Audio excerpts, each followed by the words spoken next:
Celebration week continues here on Sportswire Radio, and this is going to be an historic show tonight because not only are we getting ready for the IMF's latest show here, Ring of Champions, we're also later on at the end of the show going to induct the IMF into the Sportswire Radio Hall of Fame. Usually I do these first, the Hall of Fame inductions, but we'll do it toward the end. I'll say a few words. We'll figure out what else is in between. But because we've got an action-packed card, and to kick things off, we're going to unify those tag team champions because I'm looking at right now, I've got one man that's always been on this platform. He's one half of the IMF Hardcore Tag Team Champions. He is Nicholas Crenson, who's certainly not nonchalant here. And he's got a rest in peace thing. I think that's in Kewanee, Illinois, or it's Appleton, but tonight is a different conversation. I've got the God of Glory briefcase winner, the one and only Freddie Daniels. And boy, he is definitely going to turn up the switchblades here. And a man that, pound for pound, might be a part of the best tag team in the backyard, the underground wrestling circuit. He is currently one half of those tag team champions. He's not only the future, he's already the present of the backyard and the underground wrestling circuit, Mr. Jason Myers. And gentlemen, how are we doing tonight?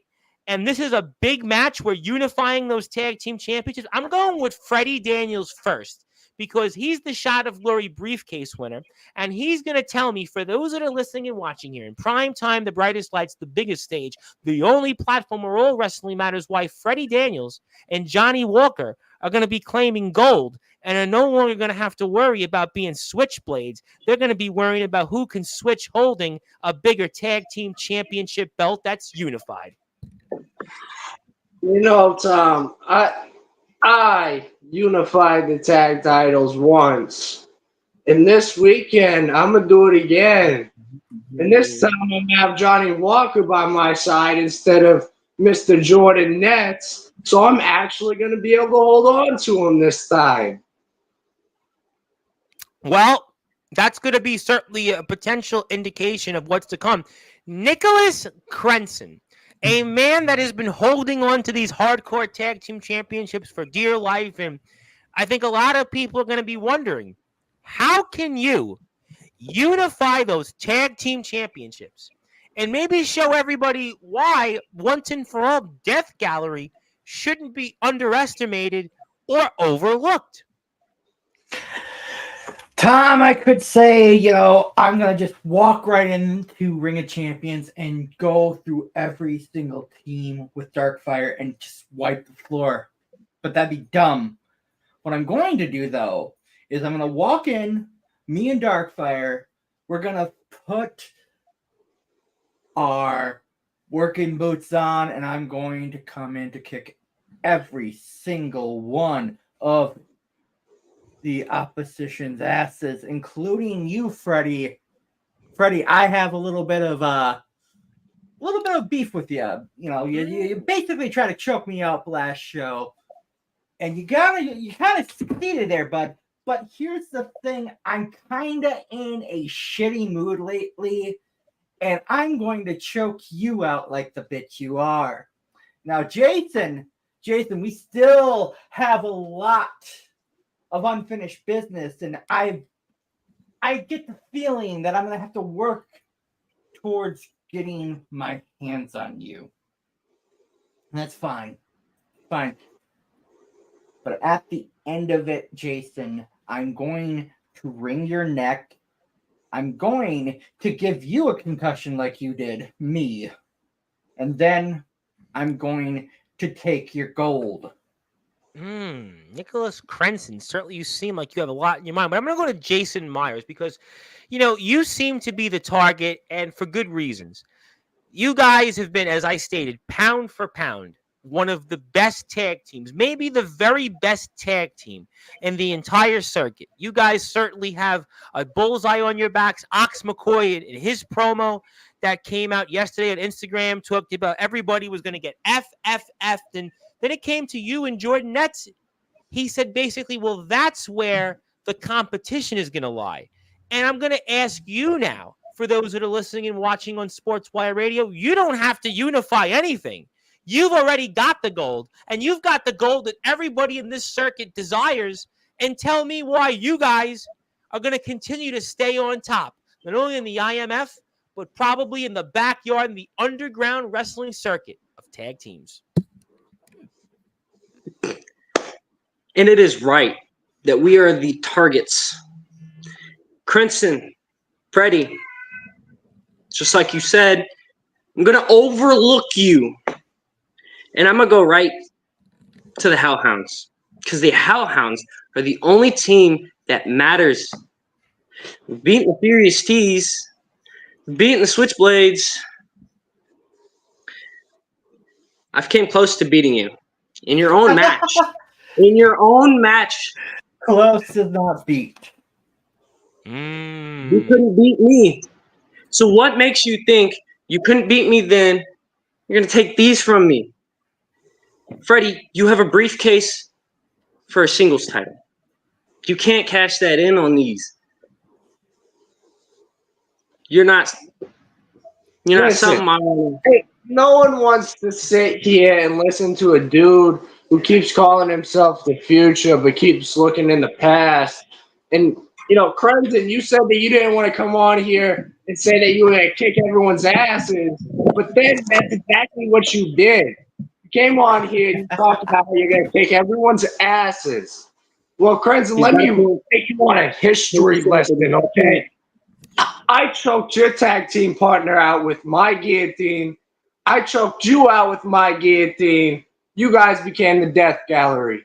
Then the Death Gallery came against me again in that whatever the heck match it was.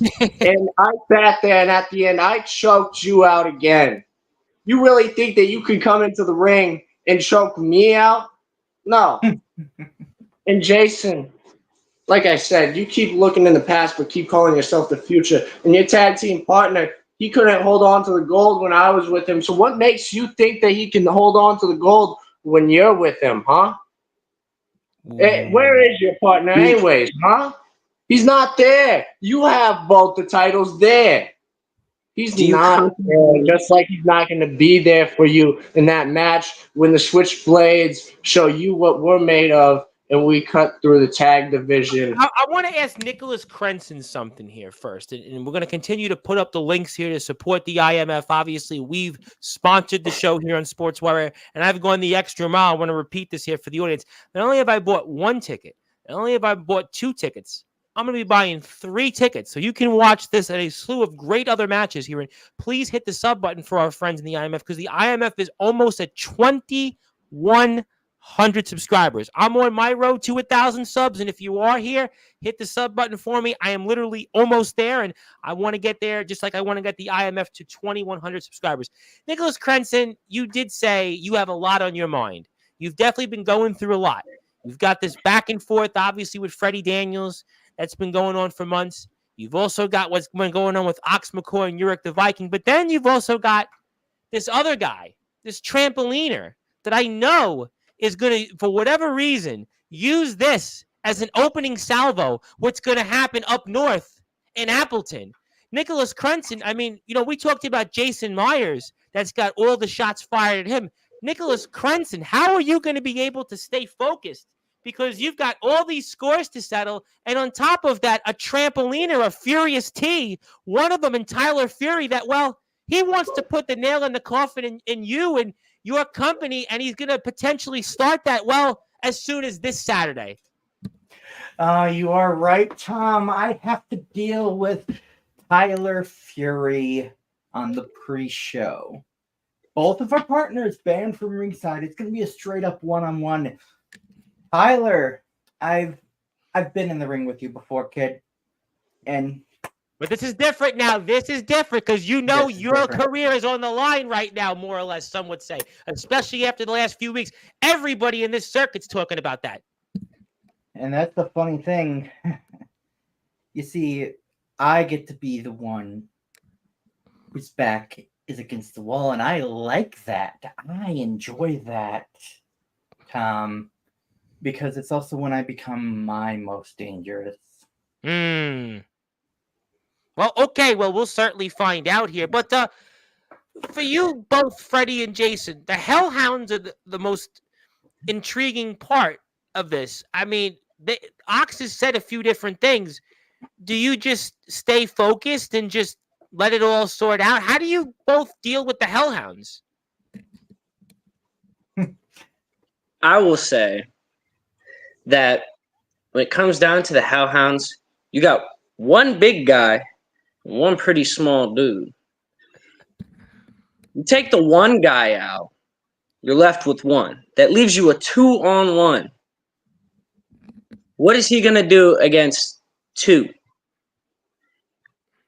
Got one that's beating his ass from the front, and you got the other one on the side doing the same thing. He can't take on two people. He can't take on 4 fists at once. Now, I have received a message from Ox McCoy. Now, unfortunately, I can't play the video with the volume because I'm going to get censored with the music in the background. But what I can do is this.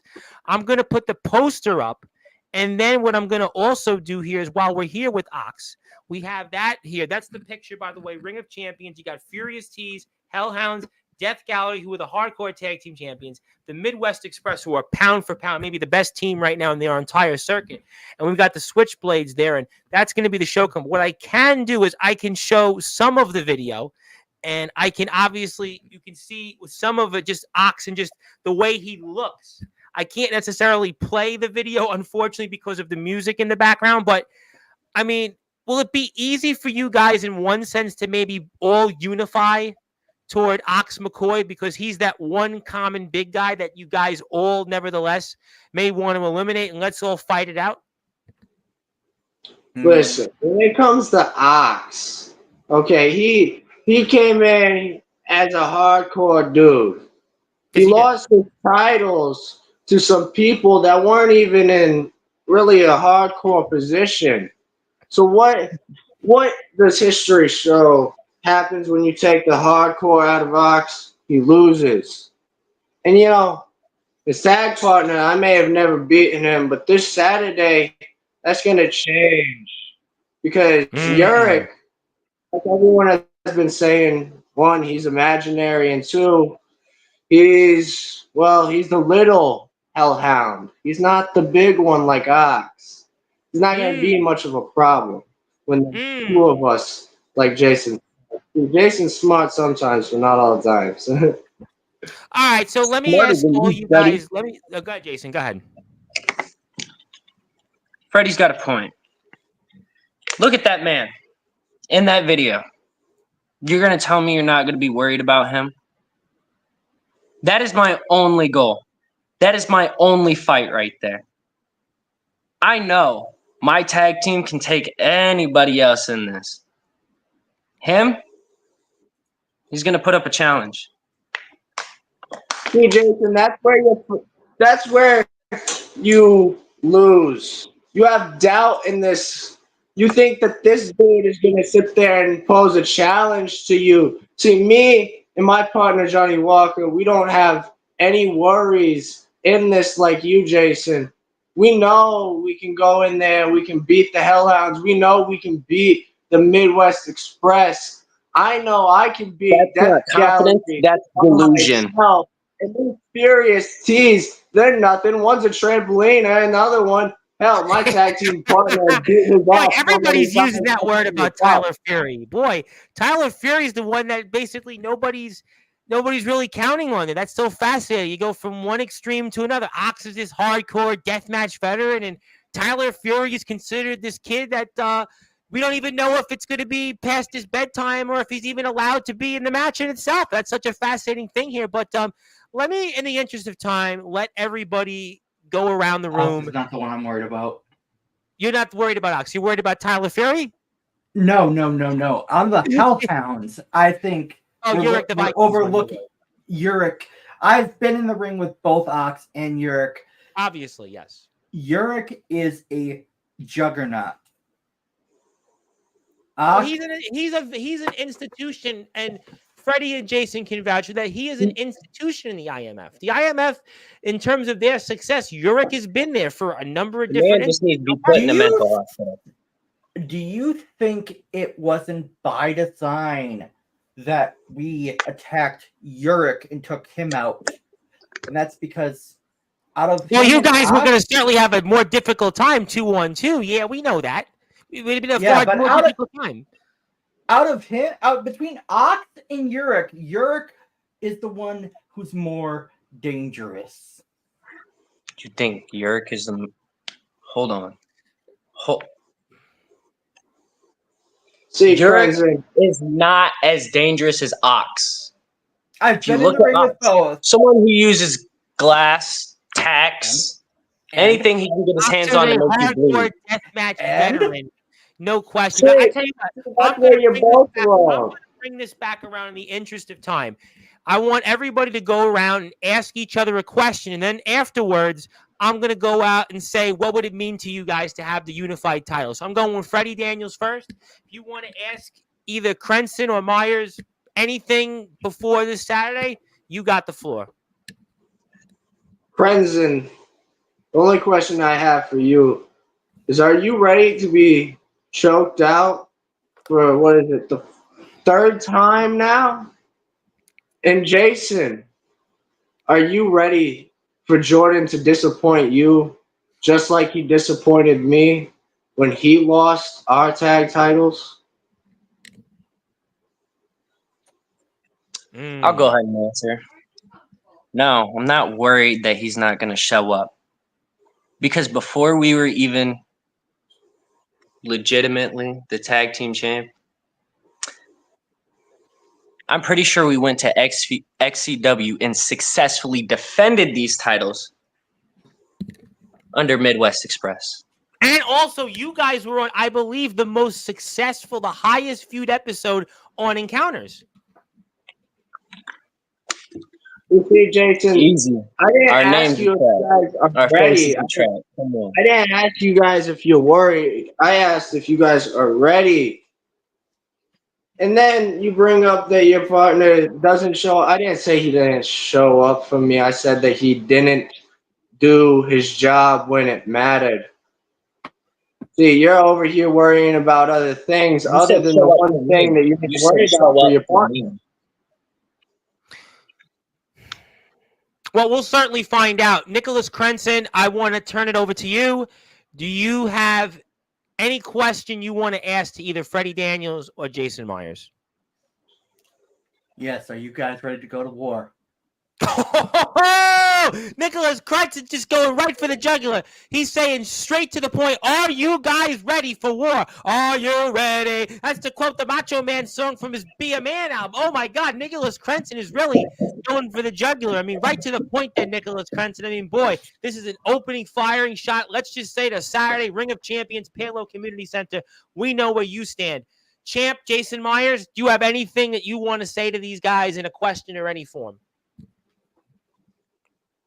Freddie, are you ready to be disappointed and your delusions to come to life? Crenson, Even the dog is ready to go. The dog is ready to go for Ring of Champions. I've been ready for war since the day I was born. Bring whatever hell you got. Ooh, you ain't nothing but a hellhound. Boy, we got even the dog music going on here. All right, so I've got the point. I want to get to everybody here because I got to go to the next segment in the interest of time. So let's go around the room here. Freddie Daniels, what would it mean to you to hold one half of those unified championships alongside Johnny Walker for the Switchblades? It would mean that I would do it again, just like I did it before. And I will hold those tag titles just like everyone wants. Okay, good enough. Nicholas Crenson, what would it mean to you alongside your friend, your brother Darkfire, in terms of holding those unified tag team championships? Just means one step closer. Well, I think that's pretty short, sweet, simple, and to the point. And I'm going to go to the last but not least. That is Jason Myers, who doesn't even have to do anything because, well, he's got the belt. So for you, champ, I mean, I almost don't even have to ask you this question because I know for you, after this Saturday, you're not going to have to deal with another tag team championship because you're going to continue to stay on top pretty much. It's an ego booster. I get to disappoint everybody that thinks that the Switchblades, Death Gallery, the Furious Tees, or even the Hellhounds are going to take these titles from Midwest Express. We're just going to take the other titles and we're going to turn them into something great, what they should have been in the first place. Ooh, I'll tell you what, ladies and gentlemen, I'm extremely excited about Ring of Champions. I'm proud to be supporting this show once again, even going more than the extra mile than ever before with 3 tickets I'm buying. So if you're out there right now, you want to go to this show, I can assure you this is going to be worth the wait. It's going to have a slew of great matches. Nicholas Crenson, one half of those IMF Hardcore Tag Team Champions. We've got our Shot of Glory briefcase winner, the one and only Freddie Daniels, and of course, the man that might be representing the best tag team in our entire circuit, Jason Myers. Gentlemen, thank you as always. What a celebration week this has been on Sportswire Radio. The IMF is back on Sportswire for the first time in nearly a month. It is so good to have everybody back here once again. I can't wait to talk about the fallout from this. And gentlemen, good luck. Looking forward to seeing you guys here after the fallout of it, and we'll be watching. God bless, Tom. Thank you very much. That was Nicholas Crenson, one half of the IMF Hardcore Tag Team Champions. That was also Freddie Daniels, the Shot of Glory briefcase winner. And that was Jason Myers, one half of our Tag Team Champions. Now, before I bring on our next guest, let me get to everybody in the chat here. I'm going to bring on here Ace Diamond with Il Drago. And boy, I can't wait for that one. The roof is going to blow off when those two guys come on here. Zilla, yes, we love Zilla. Craven Rage is in the house, a man who's wrestled in the IMF. Yes, we love Craven Rage and Zilla. For whatever reason I'm saying that. We've got Justin Parsley, who I think is going to be joining us soon here. Hello to Omen Black, who says hello to himself. Yes, I have a feeling it's his show. We'll see him soon. Hello there to somebody that might be important. Definitely nice to see you. Yes, hello there to our friends. Yes, everybody in the Sinners. Zilla is a big Sinners fan. Jake Dvorak, our buddy here from NEW. I know we're going to be seeing some NEW guys here soon because Season 6 is starting. How you doing, Jake? Always good to see you, my friend. He is definitely a man that reigns supreme in the NEW world. You're going to be interested in about 60 seconds. Hello to Nolan Money McDermott. By the way, our prayers to everybody out there dealing with the hurricane out there in the south. Please be safe. Please, everybody, just take caution. And if you can, you want to go watch Sportswire Radio, definitely please do that as a welcome distraction. And also, we are almost at 1,000 subscribers, so today could be the day. Hit that sub button, have your friends and their friends, and we'll get to 1,000 subscribers. And Omen Black and everybody else here tonight will take over Sportswire and roast me. Thank you, Ox. I did the best I could to play. Want to say hello to our buddy, Mr. Darkcrown, and we want to give him our thoughts and prayers and well wishes. He went through an unfortunate accident, and we want to keep Mr. Kron in our prayers. Mr. Kron is also joining the Hall of Fame once again in the IMF, and we definitely pray for Mr. Kron and obviously his well-being. We love Kron, and Kron will always be a part of our Sportswire family. He thinks the Midwest Express takes it all. Definitely didn't get much of a Furious Tees vote there. There you go with Zilla. She's rooting for the Hellhounds. My buddy Michael Christian, how you doing there, Michael? Always good to see you. A beautiful night out there. Yes, good afternoon, IMF wrestlers, and good evening also, IMF wrestlers, and hit the sub button for us. And yes, don't worry about me. But I am ready now to bring on one, and I'm ready to bring on two, because this one is going to be interesting. We are joined here by the Samoan Dragon, the one and only Il Drago, who promised that he's going to have a few things to say tonight. And Ace Diamond, who's always got his eyes on professional wrestling. And guys, talk about what's going on coming up here this Saturday and how we all doing tonight. Il Drago, you got to turn. I'll turn the mic off. Oh, there you go. Il Drago, you look like $1 million. Now you can talk like $1 million. Go ahead. Appreciate that, Oos. Thank you for having me on the show tonight, Tom. It's always a pleasure. And having all the IMF roster here. For Saturday, I can tell you that it will be a hell of a card with all the matches for the event, Ring of Champions. My match specifically will be Tribal Combat with President Tachia, who hit me with a low blow and stole my Wulafala that I was rightfully claimed from my family. Ace, I don't know how you can sit there and be on Sportswire right now when Prince ain't even here and you sitting there and you was part of the jumping that occurred when everybody turned on the great Il Drago. So I have questions for you if Tom doesn't mind tonight, Ooze. Absolutely. The floor is yours. Be my guest. So how does it feel to represent the phoniest diamond that's ever been associated with your diamonds? Phony. Drago, for a man who stole a pin from the best diamond, that you got a lot of nerve to ask that. Prince isn't here because he doesn't have to be. I'm here. I'm the voice for him. He does the wrestling. He's driving around, picking up girls. He's got your ooh la las over his mirror, wearing them, getting kisses. He doesn't need to be doing this. I'm here to do this, and he's going to be there Saturday to put you down. Okay. Hmm. I'm gonna ask you one more question. How could he be one of the realest diamonds doing something when I helped freedom from the handcuffs after Soldier whooped his ass, right? And then I didn't steal no pinfall, but his lazy ass couldn't get up quick enough to get a pinfall or crawl over to get on Jovi to get a 1, 2, 3. So I flew my Samoan ass up there and hit him with a splash. You right. But walking around town with my hula followers picking up girls, that's not the way of the Samoan culture.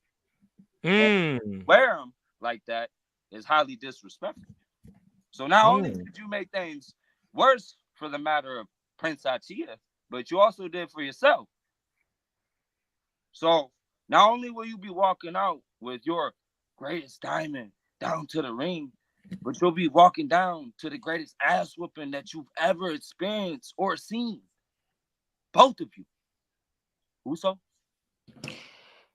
If I may, Il Drago, this sounds like this is more personal than anything I've seen you have to deal with in the IMF. As a matter of fact, it seems to me like almost in a way this is more meaningful than even winning gold right now in the IMF. And you called it. You called your own shot earlier today. I was one of the people that picked on it that you had something to say tonight. You were going to say some things that were uncharacteristic of not only what we've seen here on this platform, but in the IMF. So I get the sense, Il Drago, that this is a lot more personal. And coming up in the Palo Community Center this Saturday, this is a heck of a lot more meaningful. Oh, yeah. It's more about blood. It's more about family. It's not just wrestling. It's not just a necklace. It's about the fans. It's about the generations and the blood and the sweat and the tears that have went into this. See, hundreds and thousands of years ago, back then, tribal combat was I kill you and I'm rightfully owned as the great tribal or high chief of the people. But now, I'm just going to have to whoop your ass. And I'm going to have to put y'all in the dirt. Ooh. I really am. So it's personal.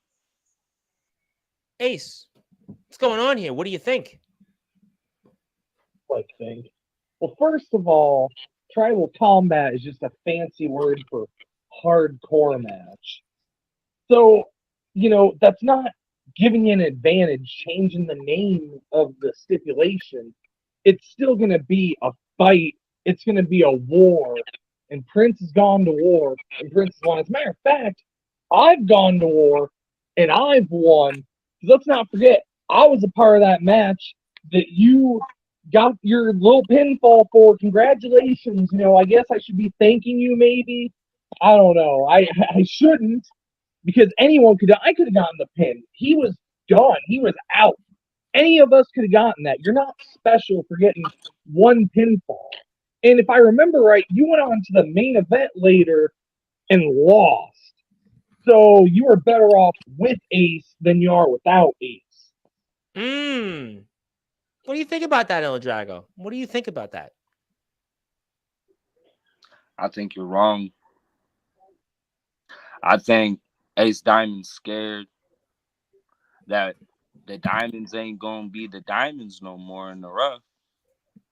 And I think, Uso, that at the end that I never needed none of you. And Prince needs you, and you need Prince. But when it comes down to it, one of these days, Uso, you're both going to stab each other in the back, and it's not going to be hard to excuse it. So you keep running from the truth, but eventually the waves crash and the islands sink. So time will tell with you, Uso. Il Drago, I got to ask you another follow-up. And by the way, this is the poster. So if you want to go out there and watch this show, and if you're out there and you want to go and you don't have the money, I am actually doing the work for you. I am donating 3 tickets.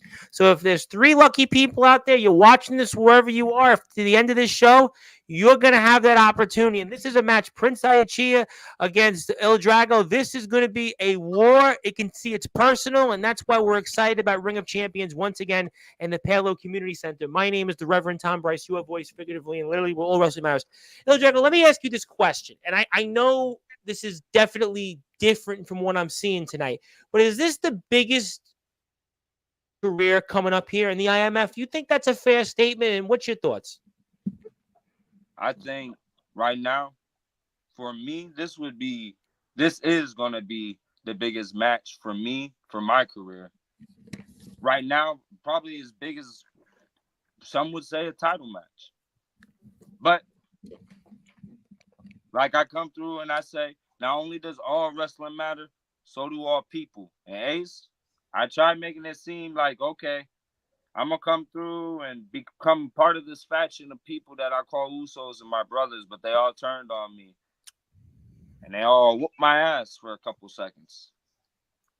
But after this is all said and done, I'm going to make you and Prince respect me. Respect is earned.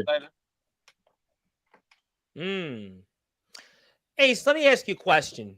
You've had some problems with Mephisto in the past. Now you got problems with Il Drago. How do we keep this thing in order starting this weekend here in the Palo Community Center? He's had problems with a lot of people. It's not the first time. Certainly won't be the last. You know, again, Mephisto's another guy who was very successful under Ace. He's gone. He's got a world title shot that he earned under my tutelage. And he's going to go. He's going to embarrass himself. He's going to lose, just like Drago's going to lose, just like Felix, Isaiah, anyone who isn't associated with Ace Diamond anymore are all going to fail. Well, Isaiah's not here this Saturday, so maybe you were right on that. Oh, Felix is a sinner now. I mean, we'll certainly, I'm sure, get into that later on. Yeah. But the book is not written yet on Il Drago. And Il Drago tonight, I see a different side of Il Drago. You know, I've seen you here on this platform, Il Drago, for the better part of 6 months. We come on here, you get a couple minutes, you don't really get a chance to speak. But tonight's different. Tonight, I almost feel like Il Drago, that this is the coming out party for Il Drago. You feel the same way? Oh, yeah.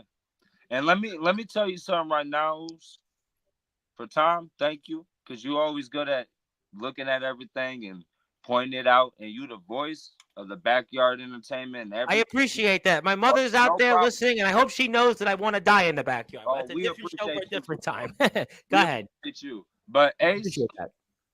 you went through beef with people. You went through war. You and Prince. But y'all ain't went through nothing like this ever before. I'm going to have generations and ancestry bloodline back behind me whooping y'all ass, Uso. Okay? I don't know why you say my ass. I ain't the one wrestling. I'm a manager. I ain't on the bill. I am with Prince. I ain't Prince. You like to interfere at the wrong moments in every match that you can get your Me? hands involved in. Oh, yeah. Me? No. Now, this has been a topic, Ace, over these past several months with different members of the group. This has been a thing. I mean, you're on the line almost here. I know you're not in the match, but in a way, you're kind of on the line because we've talked about this in the past with the Diamonds. We've talked about whether it was going to be you guys to be in the spot of the foundation, but the sitters have been the one. They're the main faction right now dealing with the foundation. So this is a big moment here for you guys. I think it's a match that, you know what, in some ways it is more meaningful than a belt because Il Drago's in a different mode tonight. He's in dragon mode. We're entering the dragon, to quote Bruce Lee, nevertheless. Well, he says it's personal for him. Well, it's personal for us too. He's the one that wanted to take the pin from Prince.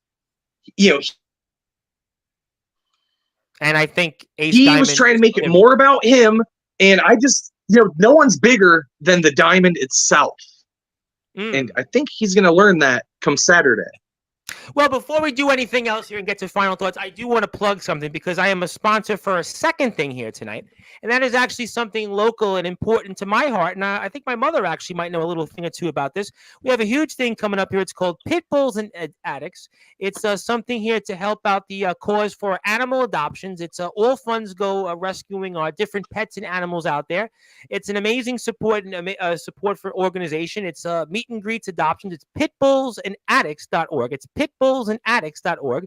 There's going to be bands playing. There's going to be motorcycles, all different things I know nothing about, but you'll see a bunch of different bands. You have a cash bar. You got the middle-aged delinquents here. The middle-aged delinquents. Boy, hopefully they're more delinquent than maybe some of the members that come on Sportswire Radio. We've got the Remorons here. Who would have guessed that?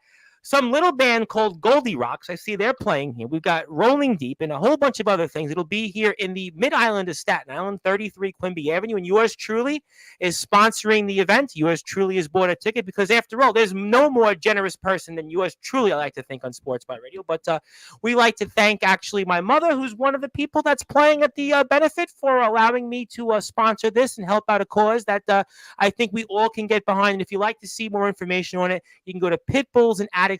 I'll pull this back up here in a little while, but thank you so much for everybody out there, and thank you to all the people that are behind this cause and helping out animals and everybody else in between. Okay, so let me go out, and because I got interest of time, and my mother had a joke about that. Not a little band, but yeah, they're a big band. They're Goldie Rocks, but I got to move on here, and let me get to a couple of things here. First, Ace Diamond, what is your final things that you want to say to Mr. Il Drago? It is a shame that it didn't work out, Drago. You could have been a great client of mine. I could have led you to something, but instead you're just going to be led to underneath the Prince's boot. And that's a shame, but sometimes it just doesn't work out. And in this case, it's not going to work out for you. What do you want to say to that, Il Drago? Well, what I would like to say, Ace, it's a tragedy it didn't work out. Even though we went our own ways, we could have shook hands and dealt with it like men or like how people should. But as you watch from the sidelines, you can watch me get better and better as you go down. You and Prince. And who's to say maybe in a few months you guys aren't diamonds in the rough no more, but you're diamonds that are done. Because there's only one thing that's a ruby. Oh, diamonds could certainly be no longer in the rough. There could be no longer eyes of professional wrestling. And Il Drago and Ace Diamond, boy, I can't wait for this match coming up here. Ring of Champions, September 28th, this Saturday, less than 48 hours away. All you have to do is go to the IMF YouTube page, the IMF Instagram page. You have to go to the IMF Facebook page and buy a ticket. And what a day it's going to be. We're kicking things off in the afternoon here. Goldie Rocks is playing with Pit Bulls and Addicts. Yours truly is supporting that. We're helping out the animals. And we're going to have a whole bunch of animals entering the Ring of Champions in the Palo Community Center coming up here. Ladies and gentlemen, let's get ready to rumble here. I mean, I am pumped up, and I'm supporting both events. Find me somebody out there that supports all these causes like this platform. You ain't getting that anywhere else, but I am excited. We can't wait for that. I'm going to put the IMF screen on here in a second. Thank you for Goldie Rocks and all these great people here involved in it. One more time, you can go to pitbullsandaddicts.org, pitbullsandaddicts.org. Thank you for their support, and we'll get to that here. Let me get to closing thoughts here. Ace, I'm going with you first because I got to bring on the next two, and it's going to probably be just as testy as what we just saw here. Ace, you got the floor here before this Saturday. What's your final words? Let's just, all I got to say is you're not getting your necklace back and Prince is the Diamond Chief. And I'm going to leave it at that. Okay, strong words there, Ace. We'll see if it translates to results. Il Drago, I think tonight is the beginning of your coming out party in the IMF. This is a different tone. This is a different direction. Definitely entered the dragon, kind of like Bruce Lee. So I pass the baton to you and give you some closing thoughts. Ace, I'm going to get my Ulafala back. And I'm going to wear my Ulafala proudly after. And after I whoop you and Prince's ass, you're going to understand after you watch me climb the mountain of success after that you were wrong this whole damn time. But other than that, let's wait till Saturday.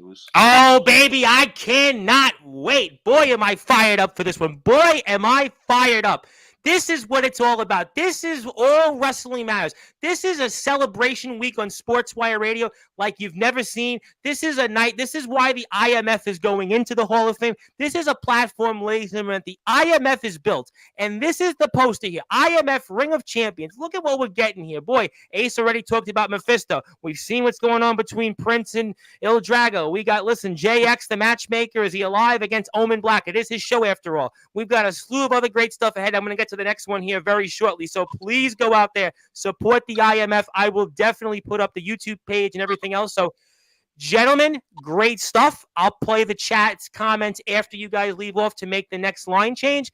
Il Drago, I think he showed some people that you might certainly be entering a dragon that we haven't seen like anywhere else.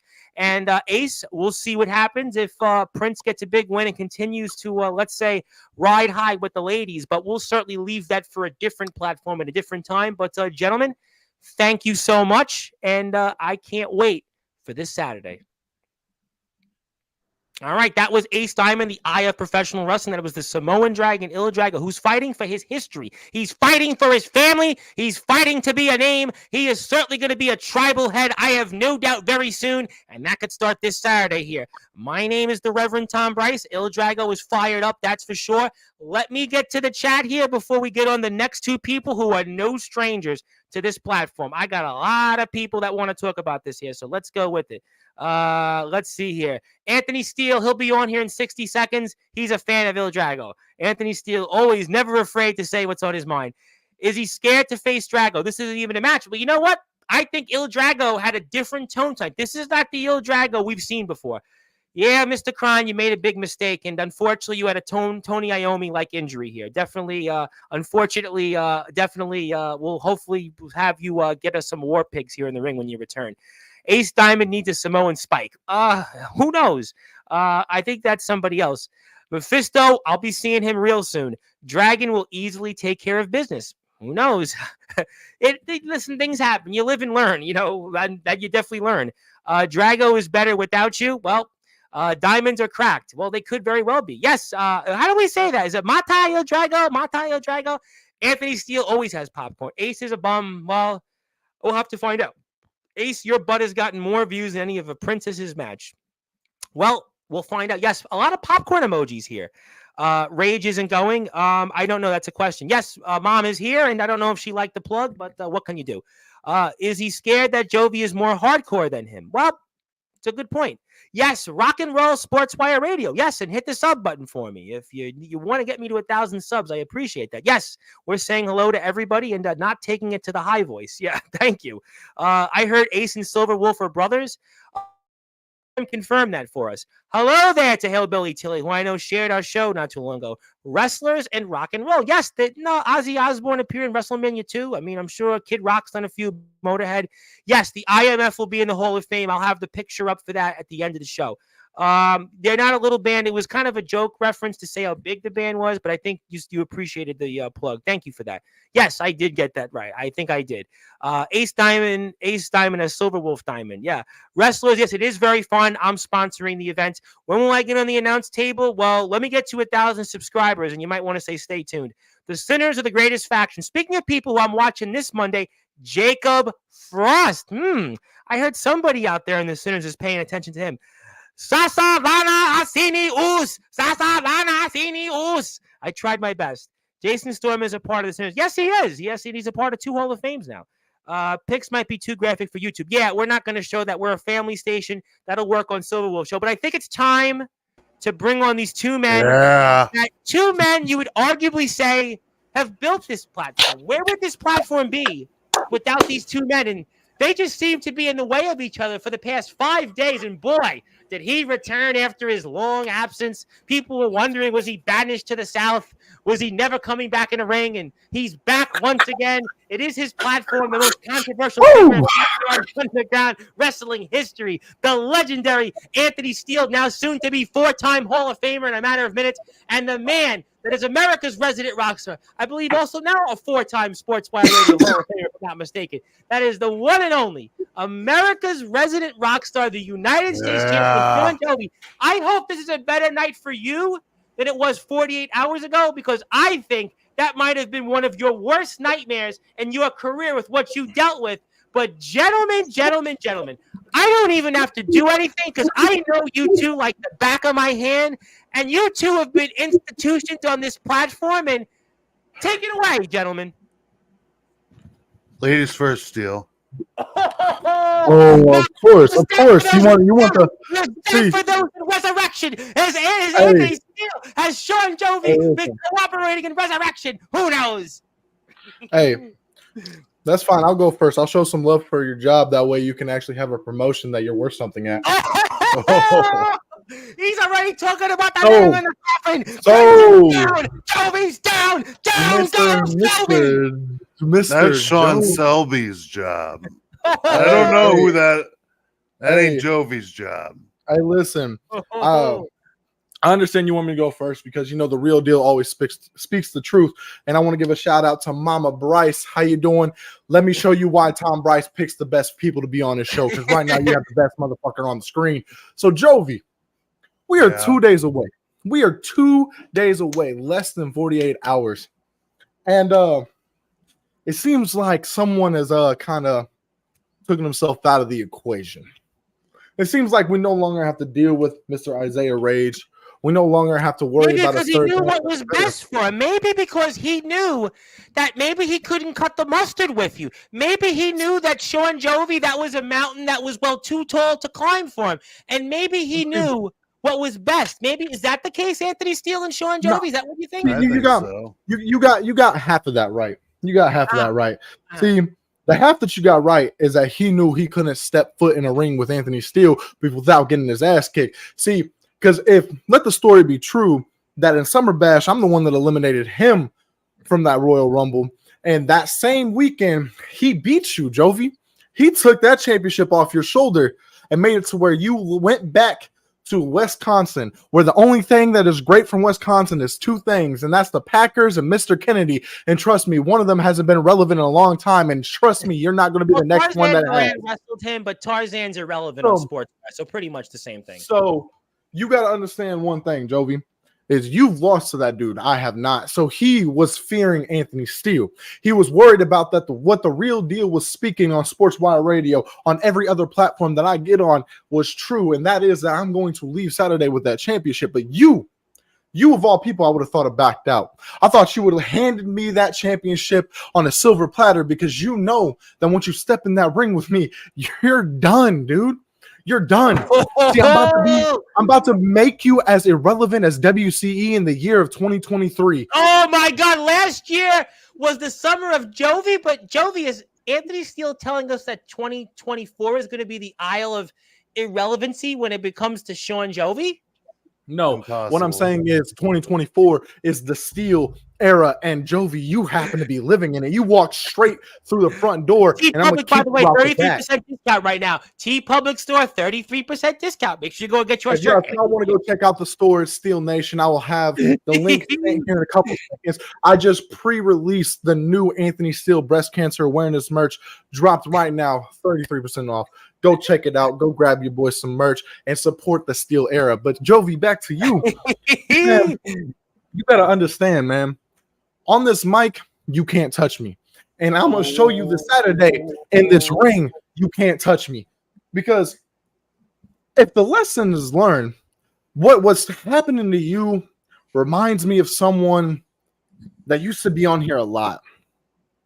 He wanted to become famous. He wanted to put his name out there, and he kind of turned himself into a joke. And I can't remember. Oh, my bad. It's your boy Craven Rage. The dude that has more fucking goddamn people in his own brain than Tom Bryce has on Sportswire Radio in a year's time.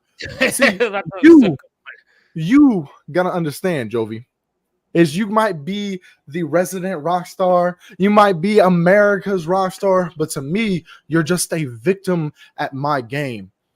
And my game is letting the world know why Anthony Steele has traveled around the Midwest, up north, down south, and to be more within the next year to come. And I've beaten some of the greatest wrestlers known to man. See, Ronnie Brady, and I'm going to bring the name up. Ronnie Brady is the only man that Anthony Steele has not beaten in the yard yet. And that is for one reason. That's because Ronnie Brady took advantage of my kindness. And that's why I'm no longer being kind. I'm tired of letting people step over Anthony Steele and try to squash Anthony Steele like I'm a bug when I'm a fucking giant, homie. You get ready to climb my fucking beanstalk because, trust me, you have the smallest one around, and I am going to do what I set out to do in IMF. And see, with you, Jovi, you are the best representation of that because you got the fans behind you. You got the world watching Jovi. Yeah. And when the world watches Jovi, put 4 up and put 4 down, they're going to see at the end of the night Anthony throw 1 up above Jovi while the other one's holding that IMF United States Championship. Jovi, I just got one valuable question for you. Is when you go back to WCE without that championship, oh my God, are you going to prove Craven Rage right? Are you going to prove Craven Rage that you might say you're the face of WCE? And here, I'll look at you dead in your face when I say this. You might think that you are the voice of WCE, but I'm the voice of the voiceless, man. I am the voice that is heard all around the world that people want to say, but don't have the balls to. And Jovi, when you walk back through the doors of WCE without that IMF United States Championship, and Craven Rage finally sees what you truly are, and that is a hypocrite, that is a manipulative being, when he sees that Sean Jovi has lost everything at the hands of Anthony Steele, how are you truly going to feel? Oh my God. I mean, this is just Sean Jovi. I thought Il Drago was personal tonight with Ace Diamond. I thought what we saw in the opener with the tag team situation was personal. Sean Jovi, take it away. Anthony, you can get all personal about this all you want. I really don't give 2 shits. What I care about is this weekend when I face you for the United States title and I represent America. And what does Americans do? They don't give up. They don't stay down when they're being tossed around and talked down upon. Hell no. Anthony Steele, you are everything that I hate about this business. Cocky, arrogant, son of a bitch who's been banned from multiple promotions.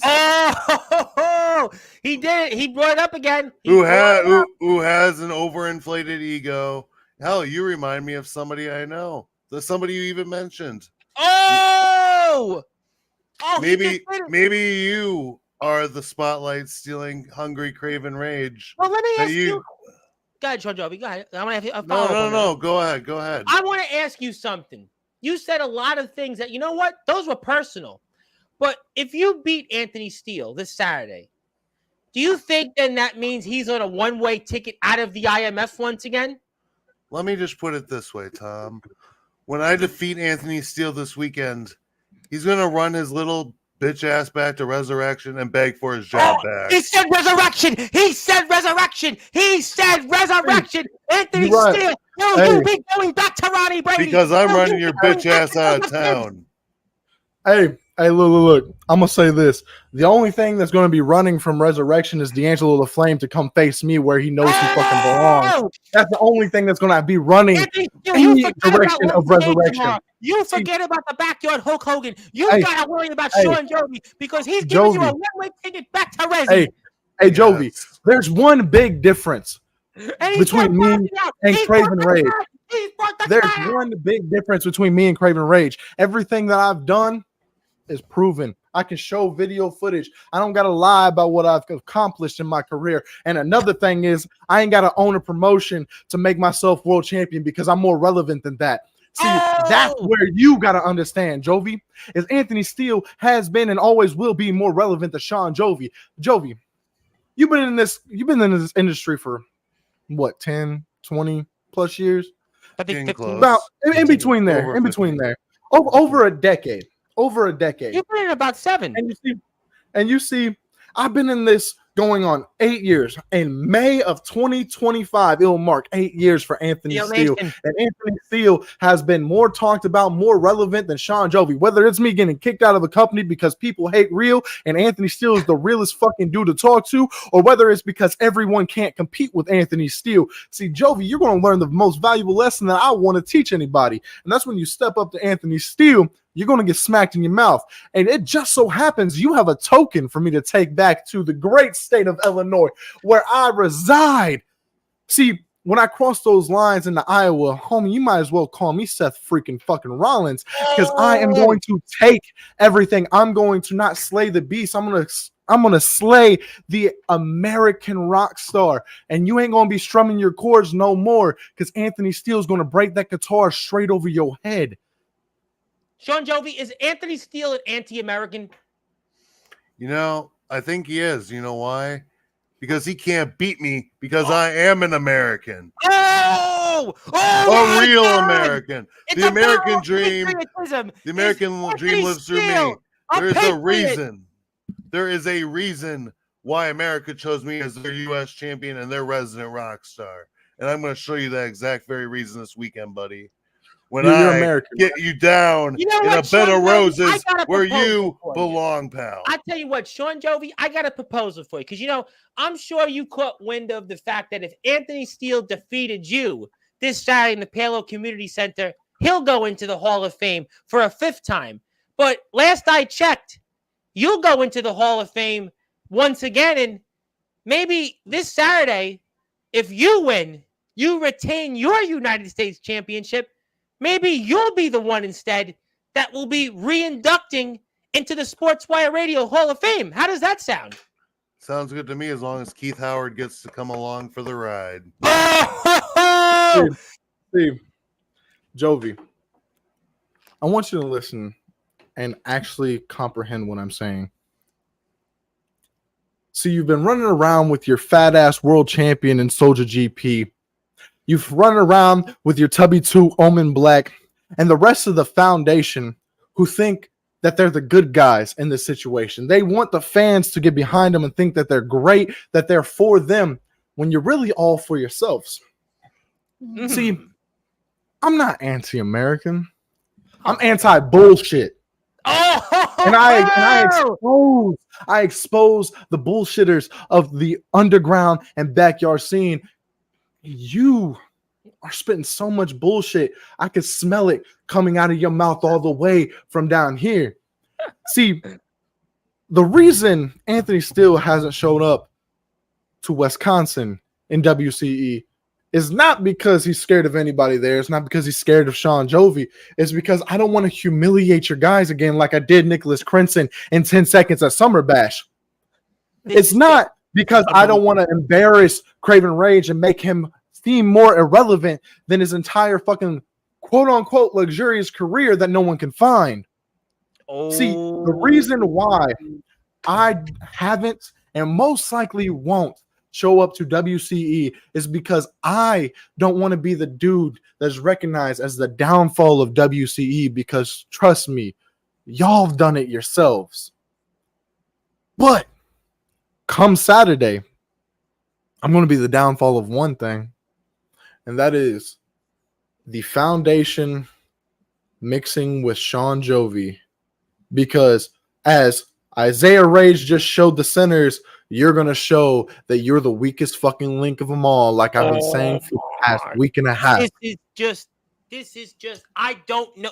Tonight is just personal. Tonight, the theme is personal. It is personal between everybody at Ring of Champions and the Palo Community Center. Tensions are high. It's a sold-out crowd. Yours truly has donated 3 tickets already to the show. I mean, I can't wait. But I have to ask, though. I mean, Anthony Steele, let's say you do lose this match. You lose for whatever reason. You lose this match. I mean, are you going to have to go back to Resi? You're going to have to ask Resi? Sean Joby Boy. He doesn't have to ask. He has to beg. Is that true? That you're going to have to, for a second time, beg to Resi? Something that's crossed your mind? Look, nothing has crossed my mind for the simple fact that, Joby, you watch a lot of shit. you saw in Resurrection Wrestling.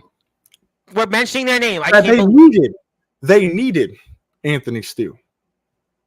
They needed that star power because if Drake Golddragon or D'Angelo the Flame wasn't on that screen, the rest of the shit was just dog shit. It was bullshit. And see, Ronnie Brady was so irrelevant without Jack Spade. He needed Anthony Steele to come back to bring him class and relevancy to him again. And see, that's what I plan on doing to you. You've been stuck facing Isaiah Rage for months. You've been stuck having a guy chase you around more than Soldier GP in a fucking candy store. But you got to understand one thing is I told you just a couple nights ago, when I beat you, I will give you a rematch whenever you want and whatever match you want.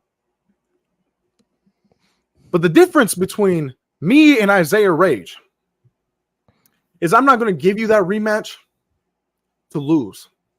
Someone do the same thing that I did this Saturday. I'm going to beat you.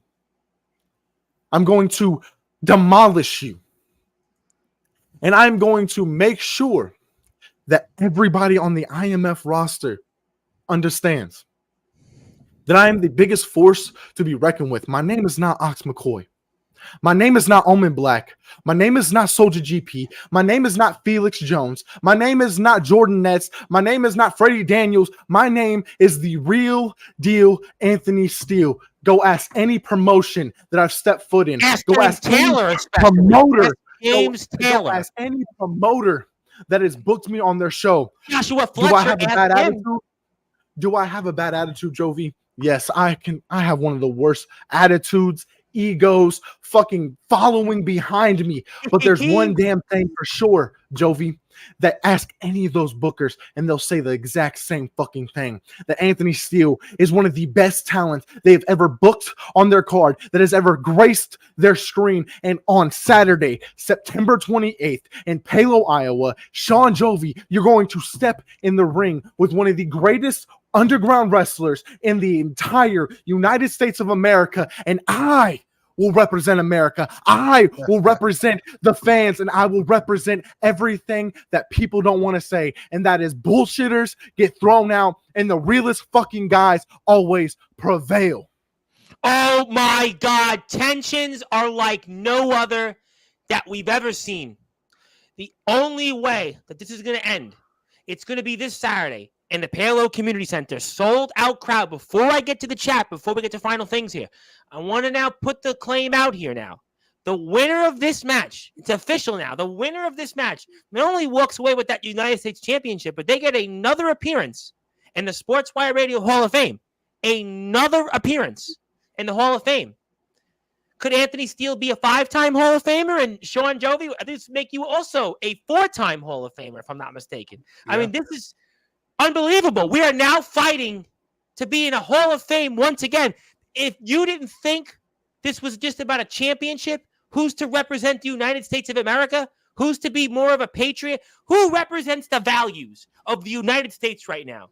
Is it Anthony Steele, the brash, controversial, in-your-face, Real deal. A man that doesn't care. He just speaks his mind and nothing else matters. Or is it Sean Jovi, the blue collar, down to earth, humble, common man everybody loves, America's resident rock star, America's cat dad, America's vlogger?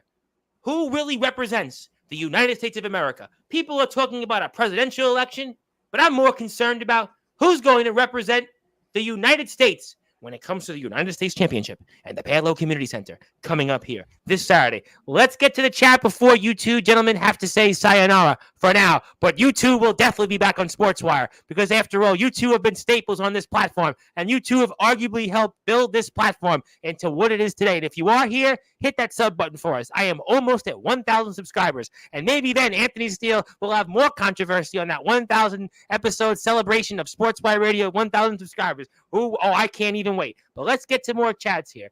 Picks too graphic for YouTube. This match is going to be fun. The American rock star badass Sean Jovi from Craven Rage. This match is better without Rage, quiet as it's kept. I don't know why Craven Rage was brought up. Oh, Isaiah Rage. Thank you. Yes. It's definitely better without Rage because we don't need Rage. We got it right here between us. Thank you for clarifying. Congratulations to the IMF. Yes, we're going to have that here. Steele on a microphone. Listen, I mean, Ledger's got to follow you up tomorrow. Ledger's got to follow you up. The Hulk Hogan of the backyard. He's got to follow you tomorrow. You know that Ledger's been watching this tonight. He's studying. And you know Ledger's getting ready for one of the greatest appearances in the history of our sport. Il Drago says, your high chief appreciates all of my Aiga. 4 up, 4 down. Somebody here would like to say popcorn and emojis. I think Anthony knows this person in particular. Anthony knows everybody. I am rooting for the real deal, Anthony Steele against Sean Jovi. Is Zilla turned heel, by the way? Has Zilla turned heel, or is she a sinner? I think Zilla just hates me. I don't know. Zilla's, remember, she's pro Big Man Cam. She's pro sinners. I mean, she's just, I don't know. Where is Big Man Cam, by the way? I mean, has anybody seen him these days? For being the real deal, you talking, but can you back all this up? It's a good question. 100%. Craven Rage, though, apparently says Anthony Steele is a real fake deal, like the Monopoly man from STVW. I think he's talking about your opponent in Appleton. That's none other than Nolan Money McDermott. Hello there to Zilla. Yes. I hope Isaiah Rage is okay. Yeah, I hope he is. I mean, what is wrong with Isaiah Rage? I hope we see him again. Our buddy, the ringleader, Atomic Titan, who's going to be in your chair next week, he also wants to make a very good point, and I want everybody to join me in that. Please pray for the direction of the Hurricane Helene. Rain has not let up here. Yes, it's been horrible in Georgia, Florida. We pray for all our people out there impacted by this absolutely horrible hurricane. Anthony Steele has to ride the coattails that others always do, looking like the knockoff version of a Backstreet Boy reject. I wouldn't let him in that one. I wouldn't let him in my Backstreet Boys. Saturday is going to be crazy, says one individual. Don't let him talk to you like that, Jovi. Yeah. And Jovi's been fighting back. Jovi has been fighting tonight. Jovi is always fighting. He is fighting for his country. He is fighting for Fozzy. And he is fighting for supremacy for another Sportswire Hall of Fame appearance. Omen Block is going to be here very soon and says, I beat you, Steele, so you wish you were me. Let them know. Speaking of people who are back once again, the legendary James Taylor. Anthony Steele's on the screen, so James has to be back. Well, maybe hey, buddy. We'll see. We'll see about the toast, but we hope James is well. I got to get back into my next segment. Win or lose, Sean Jovi will always be the rock star, but will he be America's resident rock star? I got to get to final thoughts here.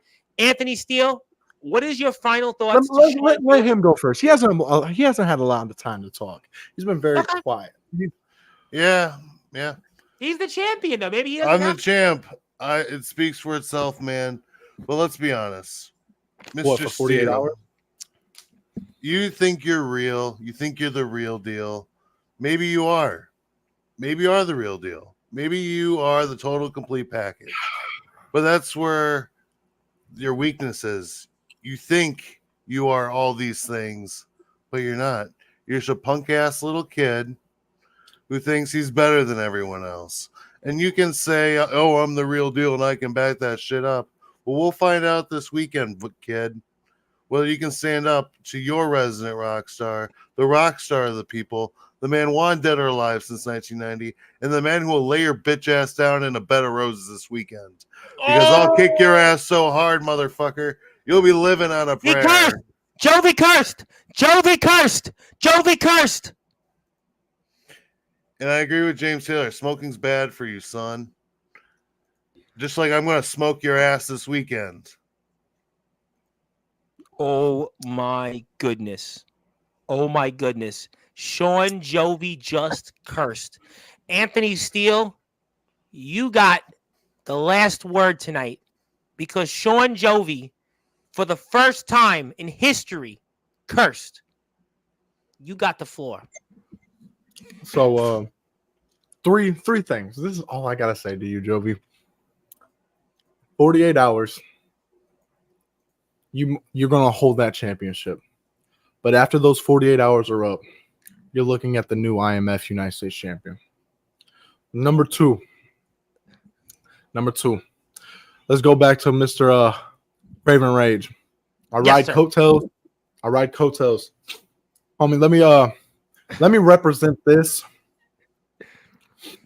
as a feud that happened, let's say about 11 years ago. Yes, sir. But the difference is you're the Rock. You're the Rock of the situation. You're the one that everyone loves, that everyone's gotten behind, and you disappeared. And then you made your triumphant comeback. I'm John Cena. I'm the guy that has been the face of multiple companies, whether they wanted that to happen or not. But this time, take this as WrestleMania 29 because WrestleMania 28 does not exist. This ain't a redemption shot. This is a straight up fight. And as John Cena once said to The Rock, you ain't gonna whip my candy ass. I'm gonna make you kiss it. Oh my. And three, this is the most valuable lesson that I want you to understand. Is when Anthony Steele takes that championship from you and brings it to the Sinners. I want you to do me a favor. I want you to come back on here. I want you to come live on Sportswire Radio. And I want you to respond to Mrs. Queen Kiko. Hope I pronounced that right. Well, we'll give you a pass on that, Anthony. It's okay. She asked a magical question. For being the real deal, you're talking, but can you back this all up? When I beat you on Saturday, I want you to address her personally and told her, I did more than just back it up. Because I showed you what I've showed multiple people. And that is that the real deal spits the truth and is the truth. Oh my goodness, ladies and gentlemen, I don't know if this has been the most personal segment in Sportswire Radio history. We can debate that. But I learned one thing, that Anthony Steele and Sean Jovi, the tensions are like never seen before. Sean Jovi's got a lot on his plate, but he's dedicated. He's dedicated to this country. He's dedicated to Fozzy. He's dedicated to vlogging. And Anthony Steele, well, he's out to prove Resurrection Wrestling wrong. He's out to prove TBW wrong. He's out to prove XCW wrong. And he's out to prove even the IMF the first time, because after all, he's the sinner. He's the lethal dose of injection that has been injected into the IMF, unlike we've never seen before. Gentlemen, I can't wait for Ring of Champions. I can't wait to see one of you guys on this platform very soon when the fallout of the winner of this match to be into the Sportswire Radio Hall of Fame once again. And I can't wait. We'll see who really is America's true champion and more. And until then, thank you so much, gentlemen. You have built this platform into what it is today. Sean Jovi, I would leave you with this. If there's one thing you can live off this. You can arguably say on Sportswire Radio, if it wasn't for Sean Jovi, there's no Anthony Steele, because Sean Jovi was here first. We'll see if that motivates you. We'll see if that backs you up coming up this Saturday in the Pale Ale Community Center. Gentlemen, we'll see you soon. That's Bye. Anthony Steele, the real deal, the most controversial figure in backyard and underground wrestling history. That is America's resident rock star, the U.S. champion, Sean Jovi. And boy, I am pumped up. I am ready to go. We're ready. But now I've got more people who are ready to be here. And I'm about to blow off the roof because it's his show after all. He's back, but I think that there's somebody else that might want to address him shortly, and it might be multiple people. But first of all, I am joined here by the legendary Omen Black, and it is your show. And what a personal night tonight. I mean, the I want tension to say, here. I want to cut you off here. I got the mic now, but I want No, to. we can joke around with that. When you roast me with 1,000 subs, we can have fun. Tom, with you it. know I love you. Yes, You're a yes, brother. sir. I put my shirt on, by the way. I did get my shirt on. Hey, there's me. I appreciate it. Looking good, looking good. But I want to address two things that guy Anthony Steele said before. Let's go for it. No one in the yard has beat him besides Ronnie Brady. I beat you in the yard, bitch. James Taylor beat him too, by the way. James Taylor beat you, so you're wrong and you're a liar. And another thing, you're not a sinner. You're just a guy who likes to ride the coattails of people who are more relevant than you, like Justin Parsley. Stop. It's embarrassing. But anyways, Tom, go ahead. Well, this has been some night. This must be the most personal night I've seen in IMF history on Sportswire. I mean, you guys have been cracking a bang. I mean, but what's going on with your match here? Because you're supposed to be wrestling JX, and are we going to get a mannequin version of him, or is he going to show up this Tom, Saturday? you're wrong. I'm not supposed to be wrestling JX. I'm going to wrestle JX. Well, he's not here right now. That's why I say it. He's not here. Because he knows what's coming this Saturday. 48 hours, he knows what's going to happen. No matter how many sinners are there, no foundation's going to be there. Just a matter of he knows what's going to happen this Saturday when he steps in the ring with me, finally, one-on-one. See, he beat me with those multiple people in the match. Yes. He won all the War Games matches. There's multiple people in the match. But he's never faced me one-on-one. And that's such a dangerous and different game than wrestling with Jordan Nets and Monoxide or Foundation for Sinners. See, JX knows that he has no goddamn chance against me. See, I'm not a guy. I'm not the same Omen from January earlier this year. No, I'm more, I guess, fed up and more dangerous and more sick in the head. I'm getting tired of these fucking sinners, these pieces of shit who want to come on Sportswire and run all their fucking mouths about the foundation. The foundation's cracked. The foundation's cracked. No, we're not. I'm getting tired of it. Soldier's tired of it. Foundation's tired of it. Now, if I got to run through every fucking member of the Sinners to get what I want, then by all means, I'm going to do that. Well, if I told you that there would be some sinners that want to talk about something, I mean, would you want them to be here? Would you tell them that they should maybe go figure out to go on Silverwolf's show? Is it Big Man Cam? Apparently, he sounds like witness protection on Sportswire. I don't know if he's like when he shows up to Sportswire again. I think he's busy trying to co-host on Dark Den. Oh, that's embarrassing. I would never go on that show. Well, he seems to be a big fan of it, but I do apparently have some sinners not named Anthony Steele that have apparently alerted me that they have something to say about what you just said and just some other things, because you made some interesting points that I kind of agree with, but for whatever reason, I have some sinners that want to talk about what's going on here this Saturday. I want to say this too before they come on here. Yes, They're sir. just riding the coattails of the guy who ran out of the company. And we all know, I don't want to say the name, but Tom, you know exactly what I'm talking about. Yes, we do. We do. So you know. He didn't even want them at first. He wanted Tommy the Bitch Merriman. Who? Exactly. Who? Yeah, who? What are we, fucking owls? Who? Who? We don't want to bring up somebody who wrestled in a promotion where there was actually nobody in their chat. Literally, they had nobody in their chat in their most recent live stream. We don't really want to go there. Let's not give free publicity out like that. Let's.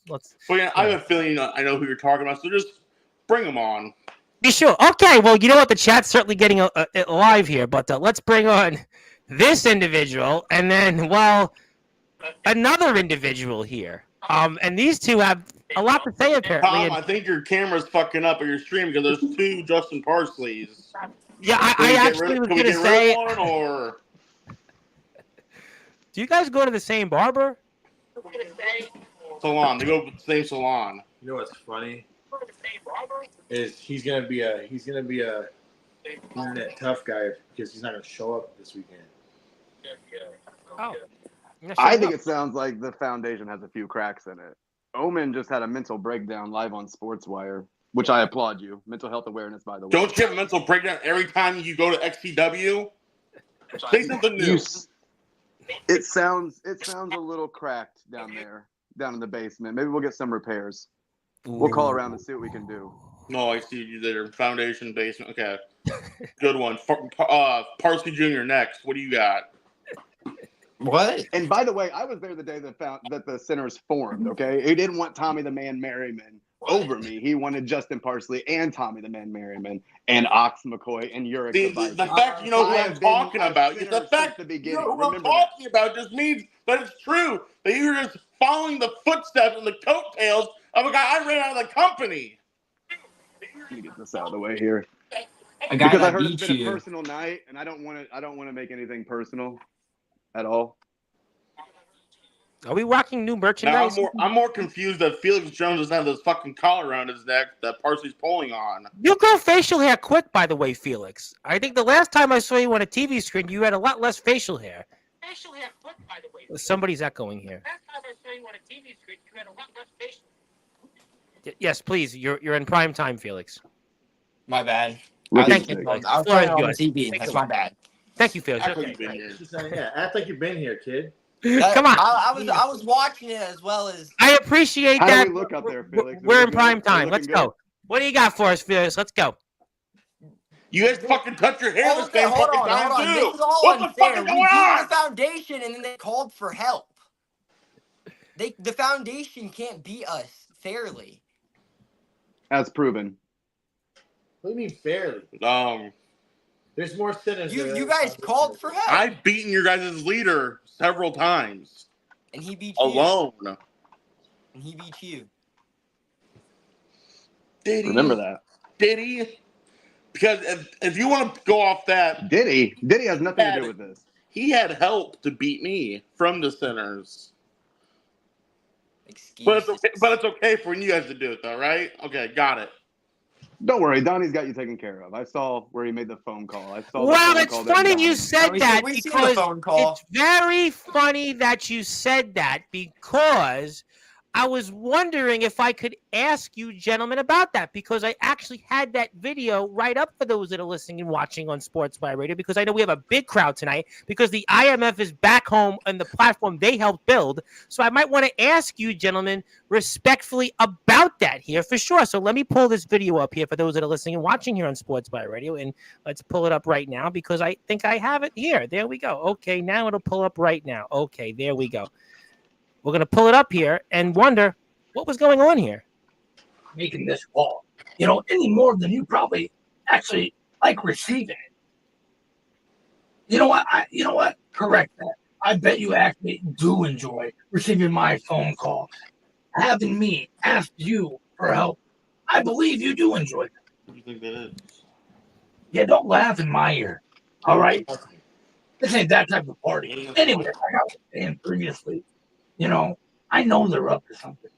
I can't tell you exactly what it is, but I know that they're up to something.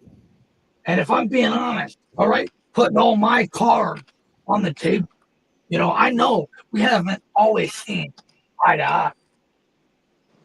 He's talking That is true.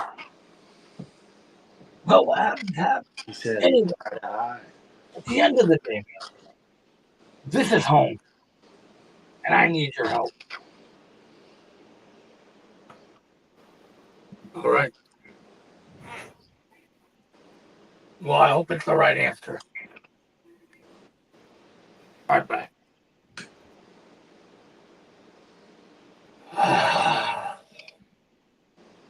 All right, Dirty. No more fucking around. It's time. What was that, gentlemen? What was that? Yeah, so what do you guys know about that phone call? Who was it? Doesn't matter. Does it honestly matter? All the mind games, right? I'm guessing nobody was on the other end of that line. Yeah, Dirty Donnie was was just talking talking to to himself, himself, having a talking mental to breakdown himself, right? just like you. Yeah. Fucking idiot. So But that's not, Might run through the that's not foundation. dirty like that. That's Like those different. I don't even know what to make of that.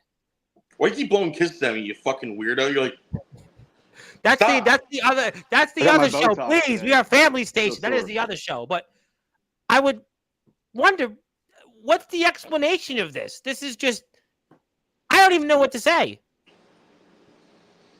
No, somebody. You know, I can tell you this. I haven't talked to Dirty Donnie since the last show.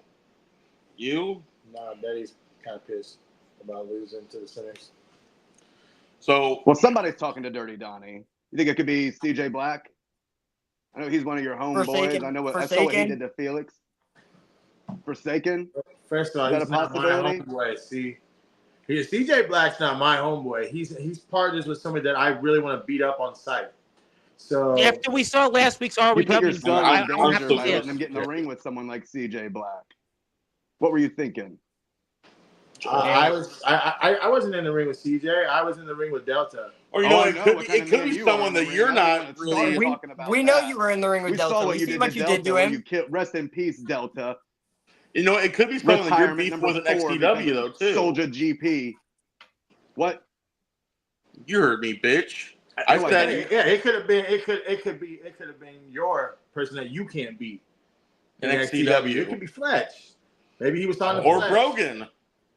You can never get the job done when it comes to either one of those two. Well, maybe it's Fletch's son because you can't beat him either. Maybe it's Merriman if we're going XCW. I That seems to make a lot of sense. I don't know if That's he a can cut the stretch. mustard here. Not just I don't think he can cut the mustard here. Or you know what? Maybe it's someone that you left in the dust. Could be Rob Slater. The Someone essential who one no knows longer you. essential. He was furloughed.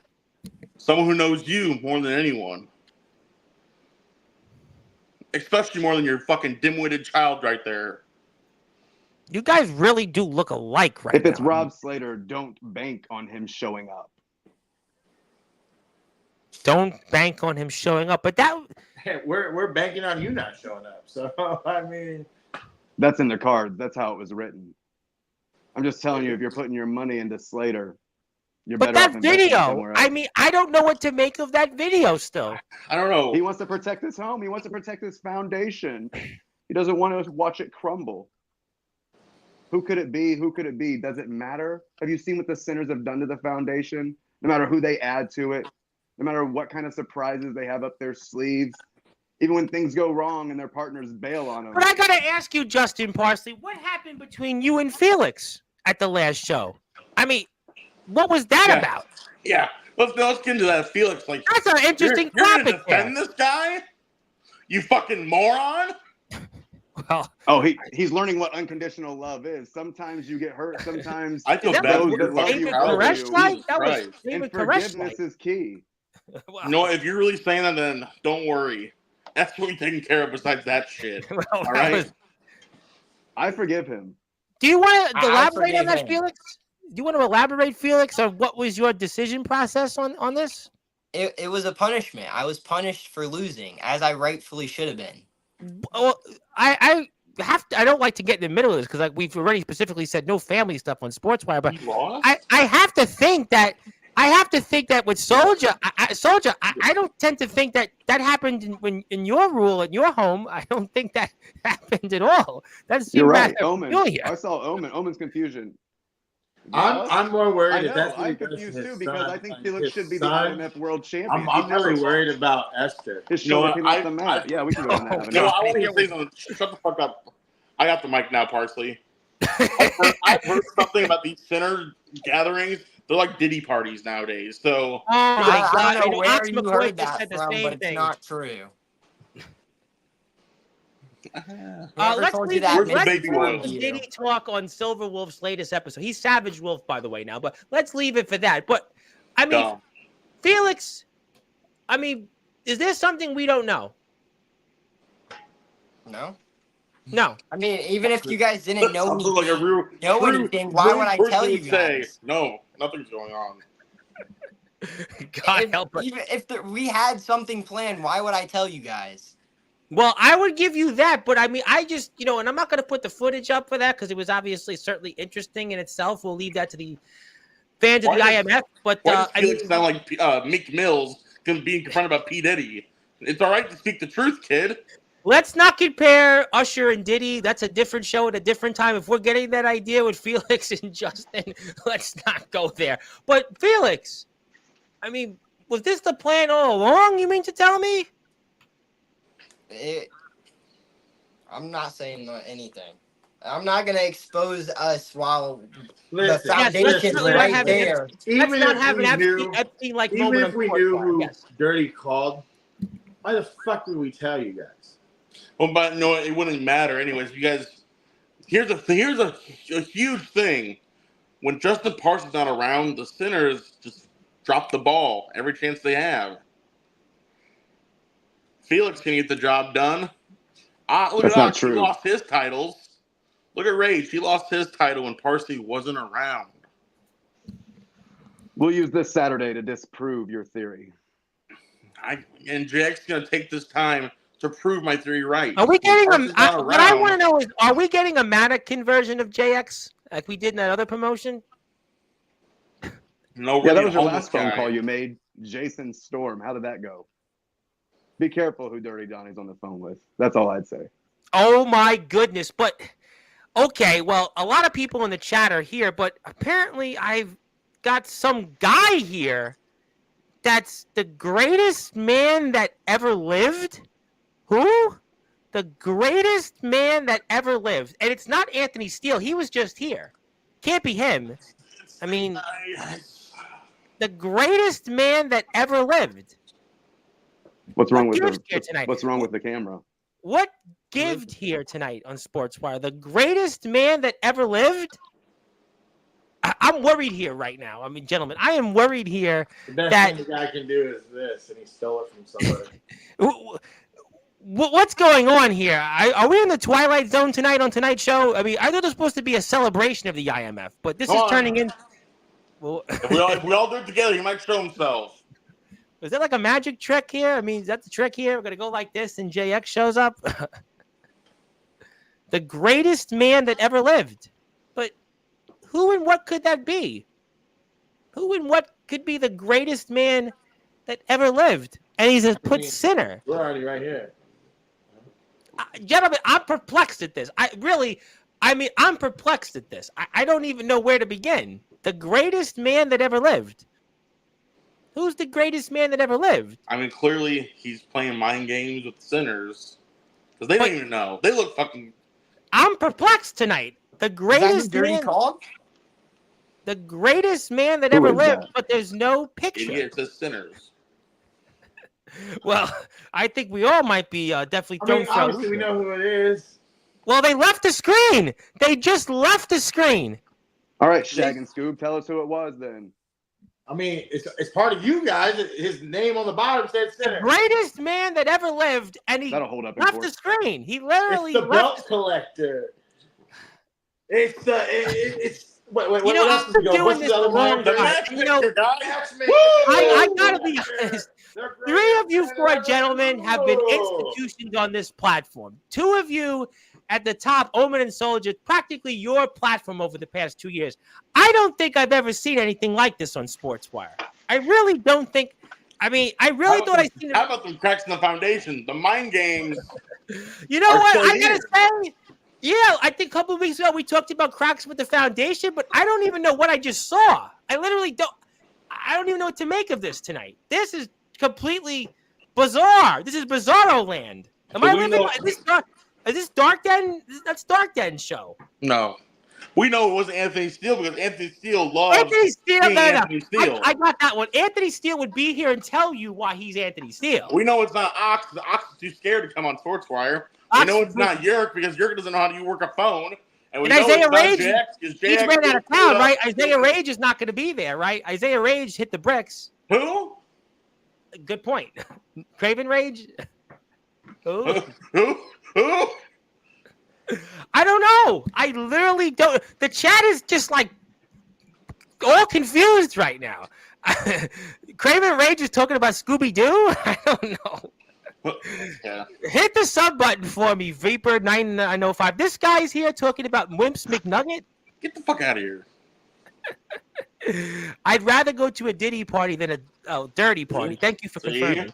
Hello there. Zilla Do you think that was Zilla, by the way, by any chance? I think Zilla was the greatest man that ever lived, even though Zilla actually showed her face, by the way, a couple weeks ago on not on Sportswire, but Jack Delta's stream on Instagram. You know, AI and CGI are such I powerful thought tools Atomic nowadays. Titan was doing the AI route. He's here next week. That's next week's show. Atomic Titan's going on about his AI stuff, but that's next week's show. Tonight is with you guys. Pop up when Parsley's on the camera.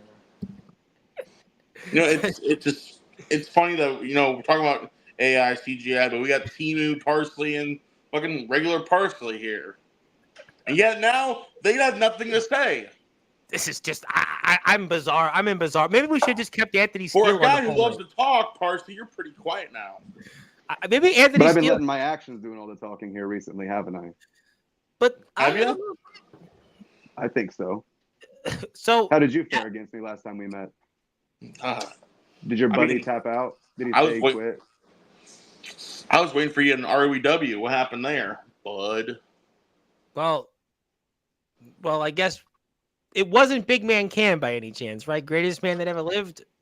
That can't be possible. False advertisement. I don't even know where to begin. Let's see what the chat thinks. I think we're all trying to figure out who's the greatest man that ever lived. I subscribe, but I'm streaming Call of Duty Warzone. If you see my boy Rayus, tell him I said yeet. Yes, Rayus is definitely back. get out. No, of here. Ray is okay. No, Ray's okay. He's doing good in WC. Ray's okay. Well, move on. That's the wrong promotion. But you two gentlemen want to say anything about where we go from here on this? Anything? We'll just move on to say we'll go to the main event tonight and put the IMF in the Hall of Fame. I mean, and it's not James Taylor, right? James Taylor would not be greatest man that ever lived because he would talk about how his match. You got it. It's James Taylor because he would say, what did you think of my match? What did you think of my match? Hey, you got us. It's good old James. James is coming on at the end of the show, but I mean, what did you think of my match? Nobody really cares that James is coming on the end of the show. We have to outsource the people that in the centers that truly don't like the centers. Me personally, I think James Taylor hates Anthony Steele. I think Fletch or Brogan O'Shea really hate Justin Parsley. Felix, everybody hates him. Everyone hates you, especially Midwest Express. But and Isaiah Rage, I think everyone hates you. So maybe he could WCE Rage versus Rage. Would that work? And then Ox, I think Johnson & Johnson for their Band-Aid line fucking hates you. So it could be them. But maybe it's Craven Rage. Maybe he's gonna work IMF again. Would he be allowed to? He's allowed to work at the IMF? He's like James Cerebral. We don't allow him here anymore. Ooh, that's a little bit too much for my taste. But I can certainly rub salt in the wound for sure. We could definitely do that. But I mean, too soon. Yes, thank you, Justin, for doing that. I think that's the Circle of Jerks latest episode coming out to a Sportswire episode New Year. Maybe Jack Spade. When Jack Spade comes on, we can rub the salt when he comes on back on the Sports. Wait a minute. It could be Josh. The greatest Circle of Jerks with Justin Parsley, right? I think he's the wingman of the podcast. It can't be him. But here we are, greatest man to ever live. With put somebody up to this. You got us on YouTube. You got us. Yeah. And wait a minute, even more bizarro land. Mr. Parsley, I'll see you soon. Is it Rob Slater, the essential one? Could it be Rob Slater? Could it be? Maybe it is Fletch. Fletch thinks he's the greatest promoter in history. I mean, Fletch, after all, he does think he's the greatest of all time. Why are these messages coming at me from this weird ass account? Parsley, why so serious? Like, why are you being so scared and so freaked out? Relax. This is bizarre. And I just want to get to one of my buddies from the Friday shows. Yes, there'll be more Vince McMahon documentaries on Netflix. I'm going to talk about that Saturday. Thank you, David, as always, for your support of the platform here. Thank you for that. We're going to talk about that on Saturday's Sportswire show. But I mean, who is stealing this Austin Aries gimmick? I mean, yeah, I don't know what it is, but do Felix and Justin, do you like to say anything, or should I keep you on and bring on the main event to the show, the last thing, before I can put the IMF in the Hall of Fame? I mean, is Felix, you're going to maybe go back and find some more conditioner? to match Justin's hair, or you should do like the commercial. Like one of those commercials. Hey, Tom, can you clip that for me? We'll do that on tomorrow's show. We'll do that for Send tomorrow. it to me. Yes, I want that clip. And apparently, Anthony Steele's got more comments about this. It's not him, though. I don't think it's him. The same person that didn't cast you for the Goonies, too. And he said it 3 times, though. 3 times. It's not funny either time, so good one. The Sinners remind me of the Kimura from Mohona. 4 up, 4 down.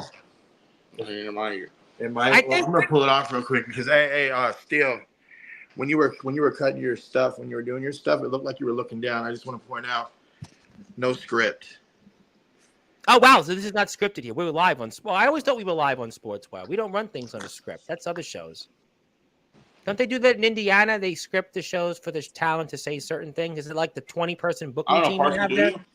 Yeah, it's in different areas.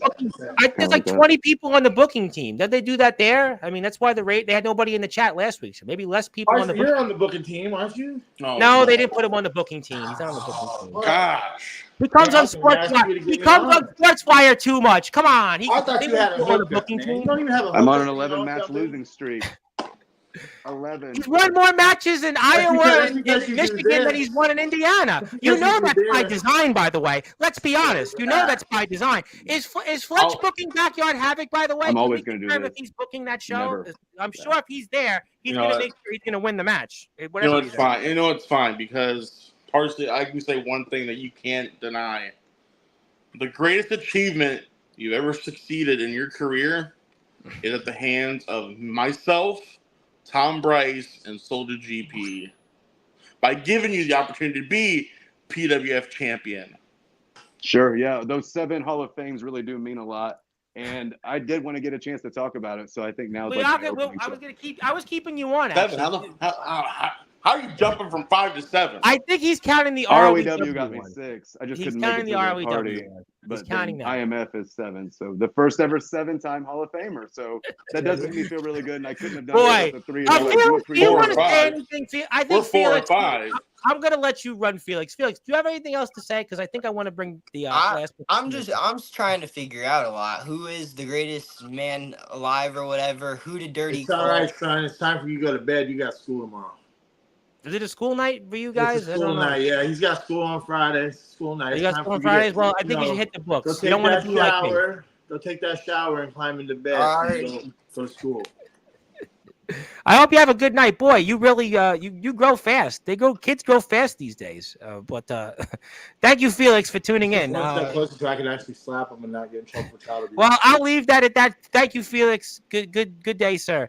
I think we lost. Oh, there we go. Nope, there we go. I don't know why it's going. There we go. Much better. I think it's time to bring on. I think Mr. Parsley, are you staying here with us for this? I bid you adieu. Oh, you are? Thank you, Justin. But one more thing, Mr. Parsley, before you go, Felix, you might need to talk to your boss. He knows who I am, but he's just not using his brain. Okay, I'm over this. Thank you, Mr. Parsley. Congratulations on another Hall of Fame appearance, but this is your most bizarre appearance in Sportswire history. I think we're going to let's get to the main event here of the show, because I want to put you guys in the Hall of Fame, but wait a minute. Take me off. Oh, this is really, we're in bizarro land tonight. This is really bizarre. Ledger Shade has to top this tomorrow. I don't know if he can do that, because this is the most bizarre appearance in sports history. Mephisto, good to be with you once again. And boy, tell us how you're going to be in this main event to try to topple that World Heavyweight Championship that Soldier's been holding on for dear life with, and even Jack Delta couldn't topple. Well, first things first, Tom. How are you, brother? How's it been? How's the family? My family was here tonight, but I don't know if they'll want to recognize me after tonight's show. But I've gone through so many emotions tonight, I forgot where this show even started. So help us get into the main event. Well, I just want to say one thing, brother. Do you like me, Tom? I would hope so. Do you enjoy having Mephisto, brother? I would love to have you, especially after what I went through the last 30 minutes on this show. So take it away. Well, you're going to be seeing a lot more of me, brother, when this little title thing right here comes back with me. Oh, yeah. Oh, okay. Definitely. We snap it into a Slim Jim there. Soldier, this has been one night of emotions. I don't even know where to begin, but you tell me why Mephisto might be living in a third world, I missed, more or less. Alternate reality. I need you to focus. I need you to actually take this seriously, because if you don't, I'm going to hurt you. Brother, I'm focused right here. You're not focused. Put it down. You need to focus, because this isn't going to beat me. I'm not a Rock wannabe. I'm not a fucking Bobby Heenan ripoff. I'm not a 50s guy. I'm Soldier GP, and I've been the world champion for almost 11 months. You need to take me seriously, or I'm going to beat your ass and walk in and walk out the champ. And there's nothing you're going to fucking be able to do about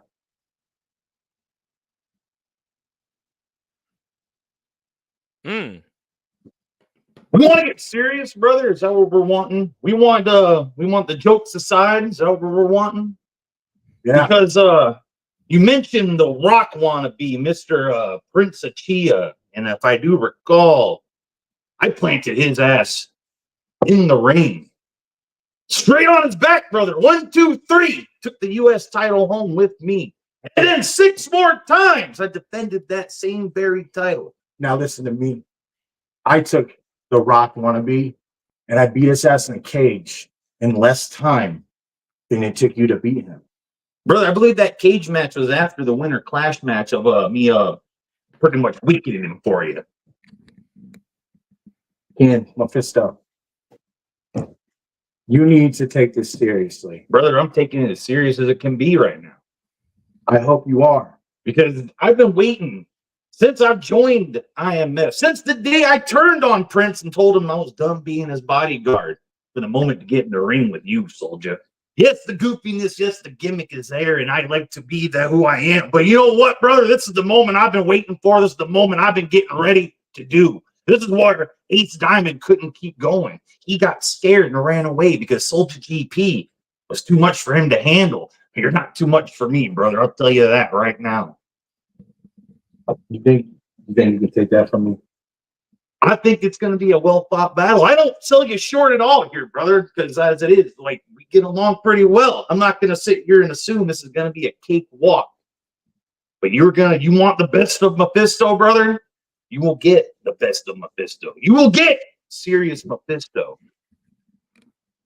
I want serious Mephisto. I don't want the R-Truth ripoff that wants to be in the foundation, that throws up the foundation. Don't even throw up the foundation right, because you're missing a finger. Why? Because you're not part of the foundation.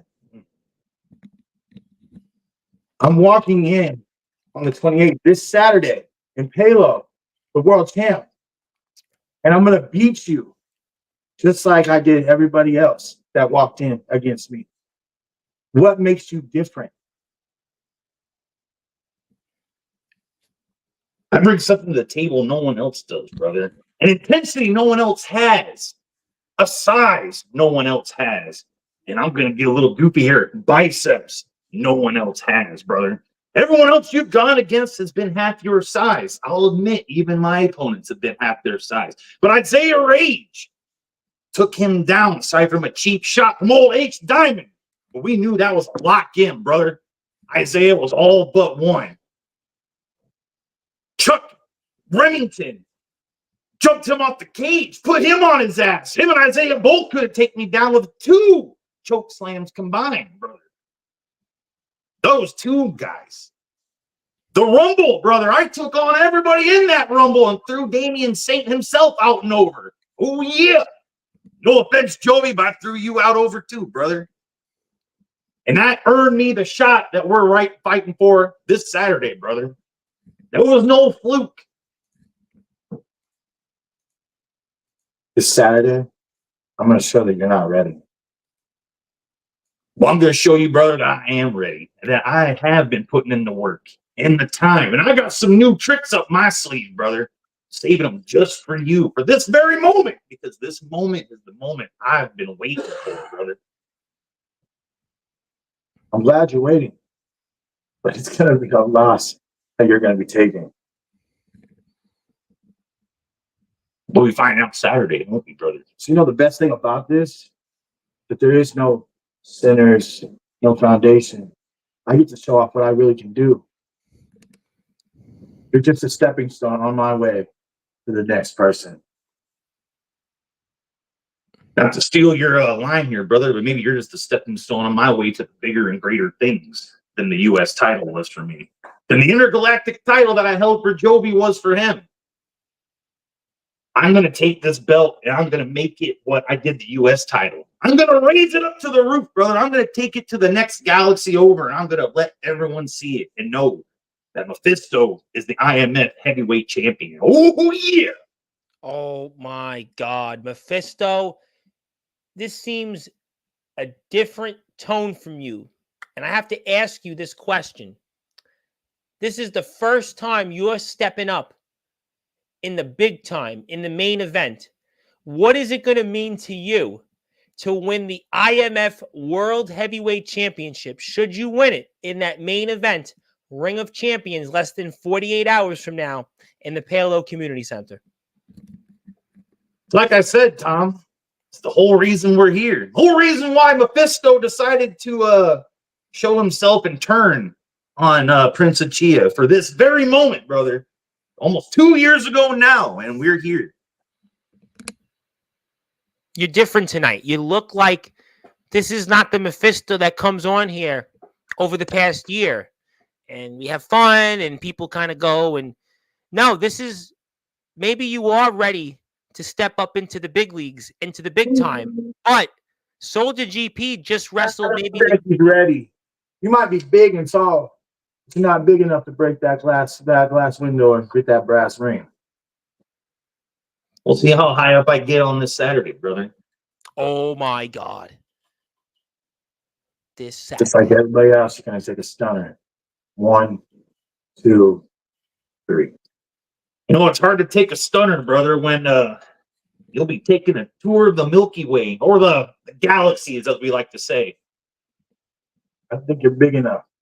I don't think you understand how big I am, brother. We'll see. Oh, my goodness. We will see, brother. I'm looking forward to it.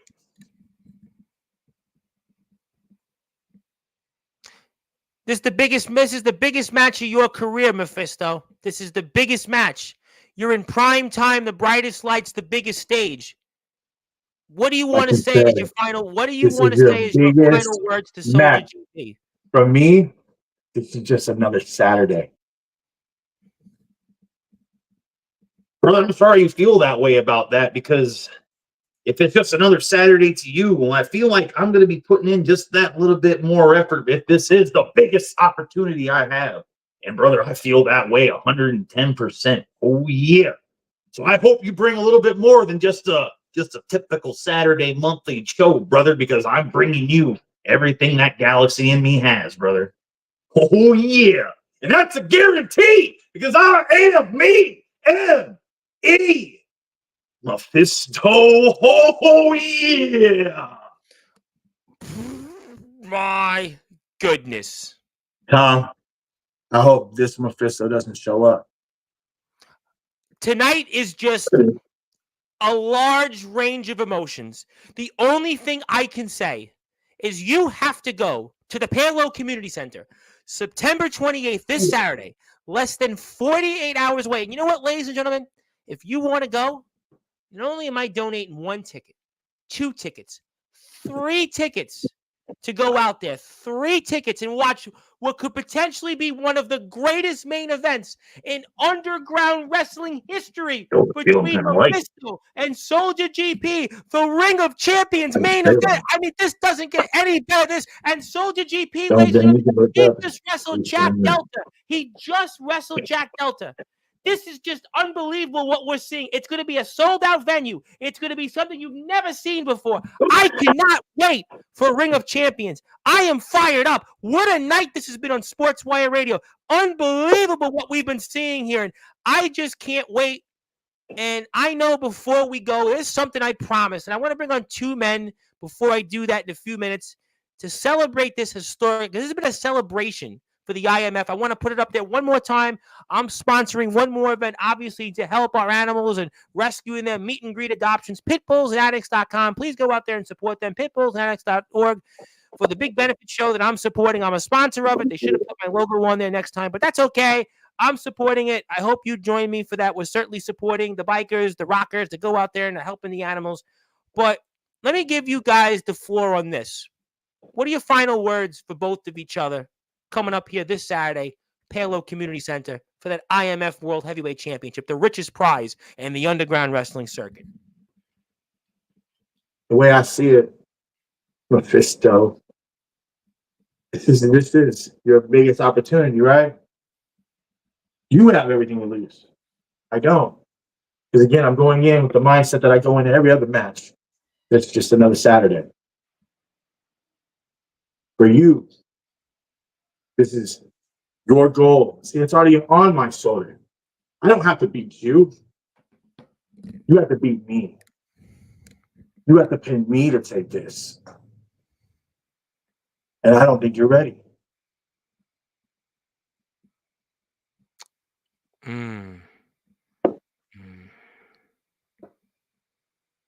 Brother, come Saturday, I'm bringing a side of me I haven't brought out before. You're going to see a whole nother Mephisto, a more intense Mephisto. And it's funny you say that I have to beat you and get that title. That may be correct, brother, but you have to beat me to retain it. It ain't going to be no cakewalk. Ain't going to be no walk in the park. It's going to be a grueling battle, brother. And I'm going to fight you blood, sweat, and nail if it need be. Because like you said, this is my greatest opportunity, and I will not squander it with silly antics and a little gimmicky goofiness, brother. You're going to get the real deal. Anthony. Oh, he just quoted Anthony Steele. Anthony Steele. He just quoted Anthony Steele. This is Bizarro Land tonight is on Sportswire. I mean, boy, this has to be the most epic IMF show in Sportswire history. Boy, they have shown why that they run this platform. They have shown why they built it. What a main event here. Maybe the greatest main event in underground wrestling history, in IMF wrestling history, in Ring of Champions. Mephisto and Soldier GP, the popular monster, the man that has reigned supreme in the underground wrestling circuit for nearly a year. The man that just wrestled Jack Delta. He just wrestled Jack Delta in one of the most historic matches in wrestling history. Wrestling history. He just wrestled Jack Delta, one of the most historic matches in wrestling history, and he's coming back to defend his championship against Mephisto. Oh my goodness. This is why I've donated not one. I'm going to beat Mephisto. I'm coming back to beat Mephisto. I'm not coming back to defend against Mephisto. I'm coming back to beat Mephisto. Because there can't be no other way. Well, you know what, ladies and gentlemen, this is just what a night here. But I do have to, before I end this show, there's something I have to present to the IMF. And I do want to say hello to Ray Oos. Hit the sub button for us for the IMF and Sportswire. Yes, Mephisto takes Soldier on for an extended tour of the galaxies. Yes, we do want to do that. But I need to bring on two men to help celebrate an historic moment here. An historic moment that it's time to finally happen here. And put them in to the IMF, into the Sportswire Radio Hall of Fame. Two men that have been synonymous with the IMF on Sportswire Radio. And before I put that certificate up on the screen, we are joined here to celebrate. We are taking a break from the war, the tension, the Bizarro Land tonight on Sportswire Radio to celebrate the IMF, and what two better men who have been at the epicenter of the IMF, and one man who hasn't worked there. Owner of ROBW, the legendary 131,000 followers strong James Taylor, also Taffy's Lounge, 135-year-old. and of course the man that is here, he is back. He's always back. Anthony Steele. And gentlemen, I mean, how you doing? And what a night here! We're capping it off to put the IMF in the Hall of Fame alongside ROBW. And you know, gentlemen, how are we doing tonight? How are we doing? Hey James. There's a wise phrase that you said to me a long time ago. Imitation is a sincerest form of flattery. So thank you, Mephisto. And I'm actually rooting for you, boss. What? I'm rooting for you. I'm rooting that you beat the dog shit out of Soldier GP. Even though Soldier GP does have a better stunner than James Taylor, I'm rooting for you. James, you're growing the hair out there, by the way. I'm liking the new hairstyle. But James, see, it was like a year and a half ago we found these guys. You found these guys actually, and you sent them my way. And I'll give credit where credit is due. This is a night to fight right now. This isn't a night to fight right now. This is a night that I'm gonna be me. So, Mr. Soldier, Mr. Omen, I'd like to have your full undivided attention real quick. I think it was what? Not Mephisto's attention. That was a good one, Mephisto. That was a good one. I'm trying to think. Was it? It was March of 2023, if I am correct. I believe so. Sounds about right. It's when I met you two guys. And Omen, respectfully, I came to Iowa for you. Omen's looking at No. I'm being for real. I'm being for real, Omen. This man to man. I came looking for a fight. 6 months prior, I had not been in a ring. For 6 months prior to that. And I came looking for a fight against Omen Black. And I'll give credit where credit is due. Omen Black brought a fight to Anthony Steele. A fight that I hadn't had in a very, very long time. James coughed. And to see where this is going now, I'm happy that it has happened to the IMF. I'm happy that the IMF has graced many people's screens, many people's arenas, and soon to be very more. And I'm happy to see what IMF has turned out to be. And I'm also happy that IMF has let me sign a contract to be here. Good point. Because if there's one thing I want to say. Thank you, Gary Patrick, wherever he's out there. What a good owner, right? Giving a chance to Anthony Steele. That man, Gary Patrick. I hope they put him for the Nobel Peace Prize. Hey, Gary. Oh, thank you. Whoever Gary is, we love Gary, and we hope Gary's going. I think Gary should go into the Hall of Fame as Gary Patrick. I'm just saying. We might have to do that next month. No, there's one thing that I really do want to say. Whoever Gary is. IMF. Whoever Gary, maybe. I don't know. I'm not. Or Shane. Or Shane.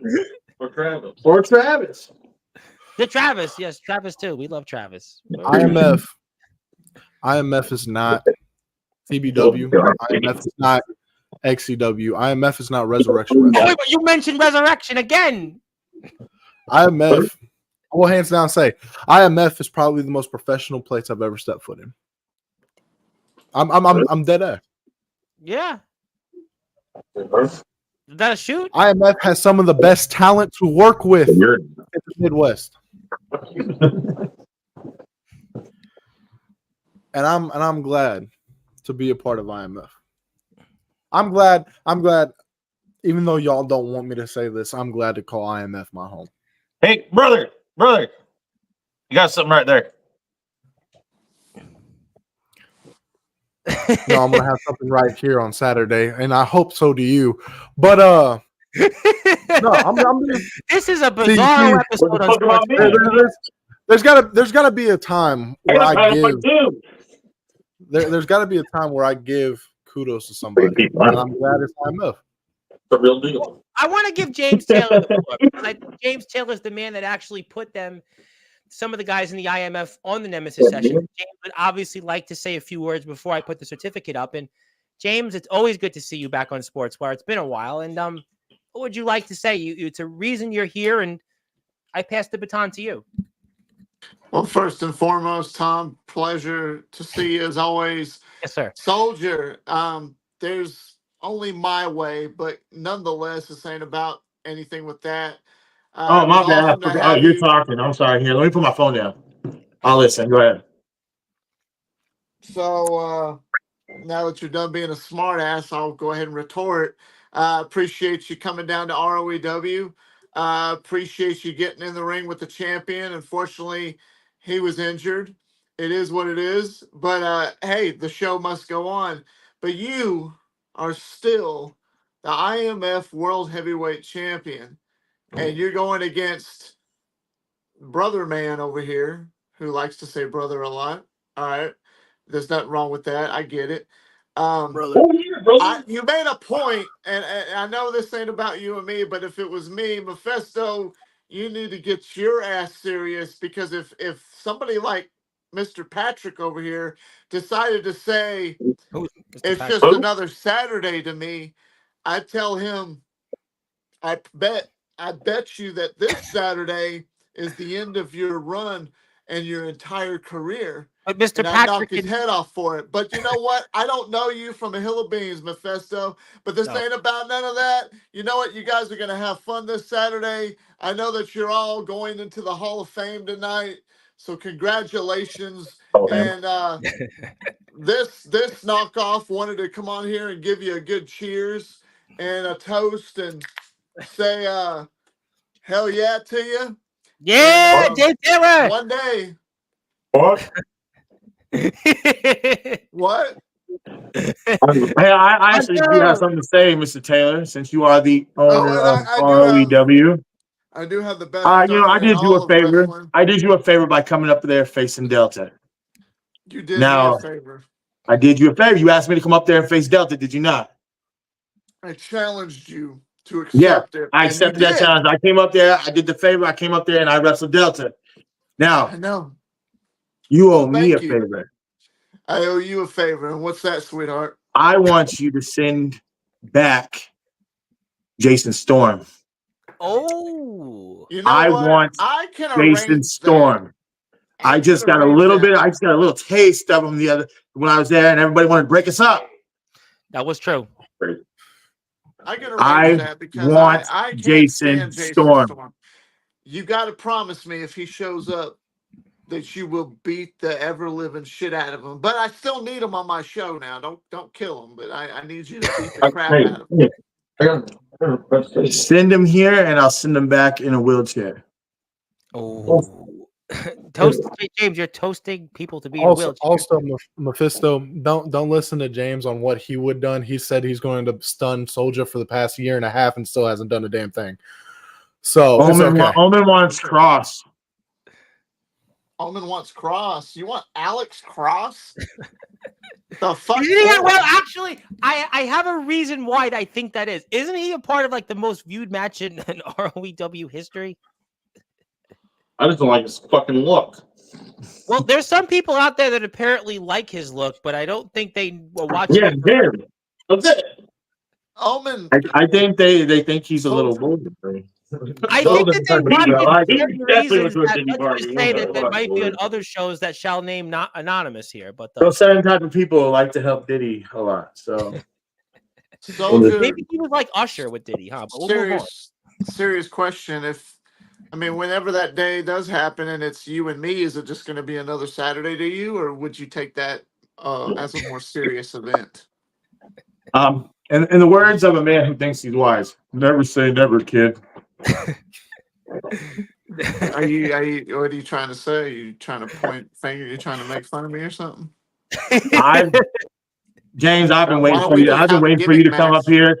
You were supposed to come up here with Steel. No, he's not making. You know what I'm saying? Like, I've been waiting for you to come up here for a long time, and you're like, "I'll come up there when it's right for me."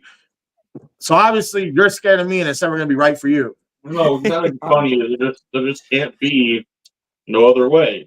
Look, I'll just tell you. If you come up here and you wrestle me, what's going to happen is we're going to go back and forth. You're going to try to stun me. Then you'll realize that you're not tall enough to stun me, and I'm going to stun you because there can only be the Soldier way.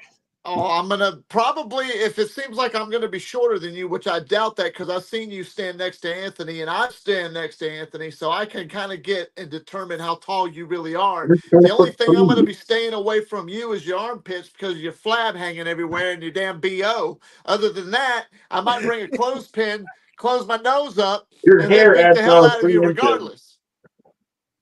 But that's all right. I'm sorry. I didn't want to get into lots of people's BOs, but this is Bizarro show on Sportswire tonight. This is definitely, we've run the gauntlet here. We've talked about people having matching hair looks. We've talked about BO now. We've talked about Ufa, Mala, Upa, whatever that was. Thank you, Will Some of us Drago. don't have a lot of hair up there, Tom. Oh, I appreciate that. Thank you. Where's C2K? Where's he been? He's not in the IMF. What? That's a different promotion. Oh, your company, right? I'm confused. I guess because of my old age. Well, you guys have Alex Cross. Wouldn't he fit? I mean, you have Alex Cross on your roster. Yeah, Don't you he has Jacob Collins. You have, I mean, listen, don't you have the homeless guy on your roster still? He would fit there technically. You have not, J.X.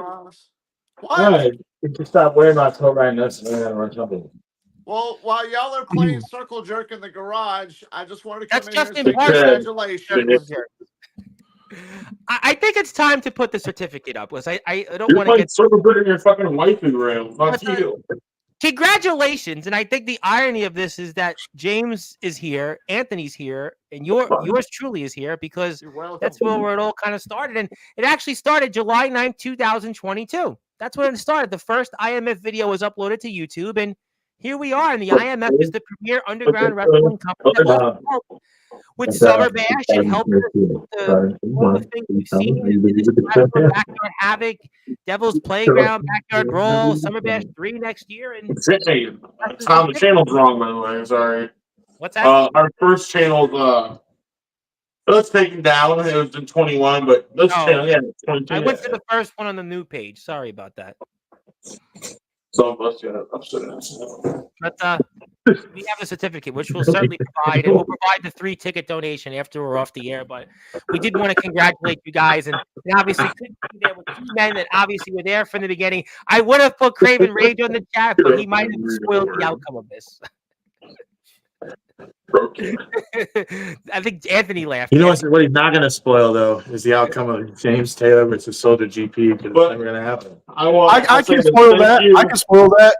I can spoil that. It's never going to happen. No, I can spoil it. It's not going to happen. I want to say thank you to James and Anthony for coming out, blah, blah, blah, blah, and James, do you like Anthony's new haircut, by the way? It looks like a little. No, exactly. Looks like a little. Hey, this little boy. He went from My Chemical Romance to Simple Plan. Hey, there's only 2 things for certain that's going to happen Saturday, and that's 2 foundation members are going to lose their championships. That's what I know. Well, yeah, right. What? Hey, dumbass, I don't have a championship, so boom, you're wrong. I'm not talking about you. Roasted. He thinks he's going to be Jovi. I know I'm going to be Jovi. I know I'm going to be Jovi. Well, I know 100%. Before we do anything, Ox McCoy, if you want to come on the chat and come into the stream, I sent you the link on your Facebook page. So we'll wait for a couple more minutes. If you're going to come on here in a few minutes, I sent you, check your Facebook. Yeah, come on, Ox. Come on, Ox. You can talk for about 3 minutes before you forget what you're going to say next. Thank you for that. We appreciate that. We are joined here with James Taylor, ROEW owner, host of the Nemesis Sessions, Taffy's Lounge, Mephisto, the legendary former United States and Intergalactic Champion, Soldier GP, the popular monster, the IMF World Heavyweight Champion, the man that has been running you supreme across the world, is 11 months as champion. Omen Black, it's his show. He's in the background after all. He's scheduling new guests. He's scheduling new people to come on. And the man that has a new haircut, a new attitude. He's more humble these days. He's more real. And it's Anthony Steele, who's now no longer down south, but he's back sort of up north, and he's the newest member of the IMF. What's the over-under you stay in the IMF, Anthony? What do you think you'll stay in? A couple years? I'm going to be here for a while. I'm going to be here for a while. Hey, Soldier, I just thought about this. So my first appearance was last year. My second appearance is this year. That makes me 2-0 in IMF than James Taylor because he said he's going to show up and he's still. But you lost against Omen Black, though. So it's okay. We're talking about when he said he's going to show up, he's going to show up. Oh, well. That's one thing I can say. That's one thing I can say about Steele. When Steele says he's going to show up, he's going to show up. He shows up. Raging Cage. Oh yeah. Hey, car problems. Car problems. You can't help car problems. James, I have a question for you. What's your thoughts on Ledger Shade coming back to Sportswire? Do you have any words you'd like to say to Mr. Ledger? Anybody here would like to say anything to Ledger Shade? I mean, would anybody like to address him personally? He is probably out there watching this, and he'll be here tomorrow in your spot, and he'll have to certainly top what was tonight. Knew it. Would you gentlemen like to say anything to Ledger Shade? I'm sure he'll be out, and we'll make sure he hears this. Knew it. It's going to be very interesting to see him on here again for the second time, and to show that video clip that he's got that he's been working on for months now. That got a movie, the Ledger movie's coming out, the anthology. So it's going to be interesting to see that and see what it entails, and then I guess we'll go from there. Yes, it's going to be exciting. I mean, who knows? I think funny. It's funny, Tom.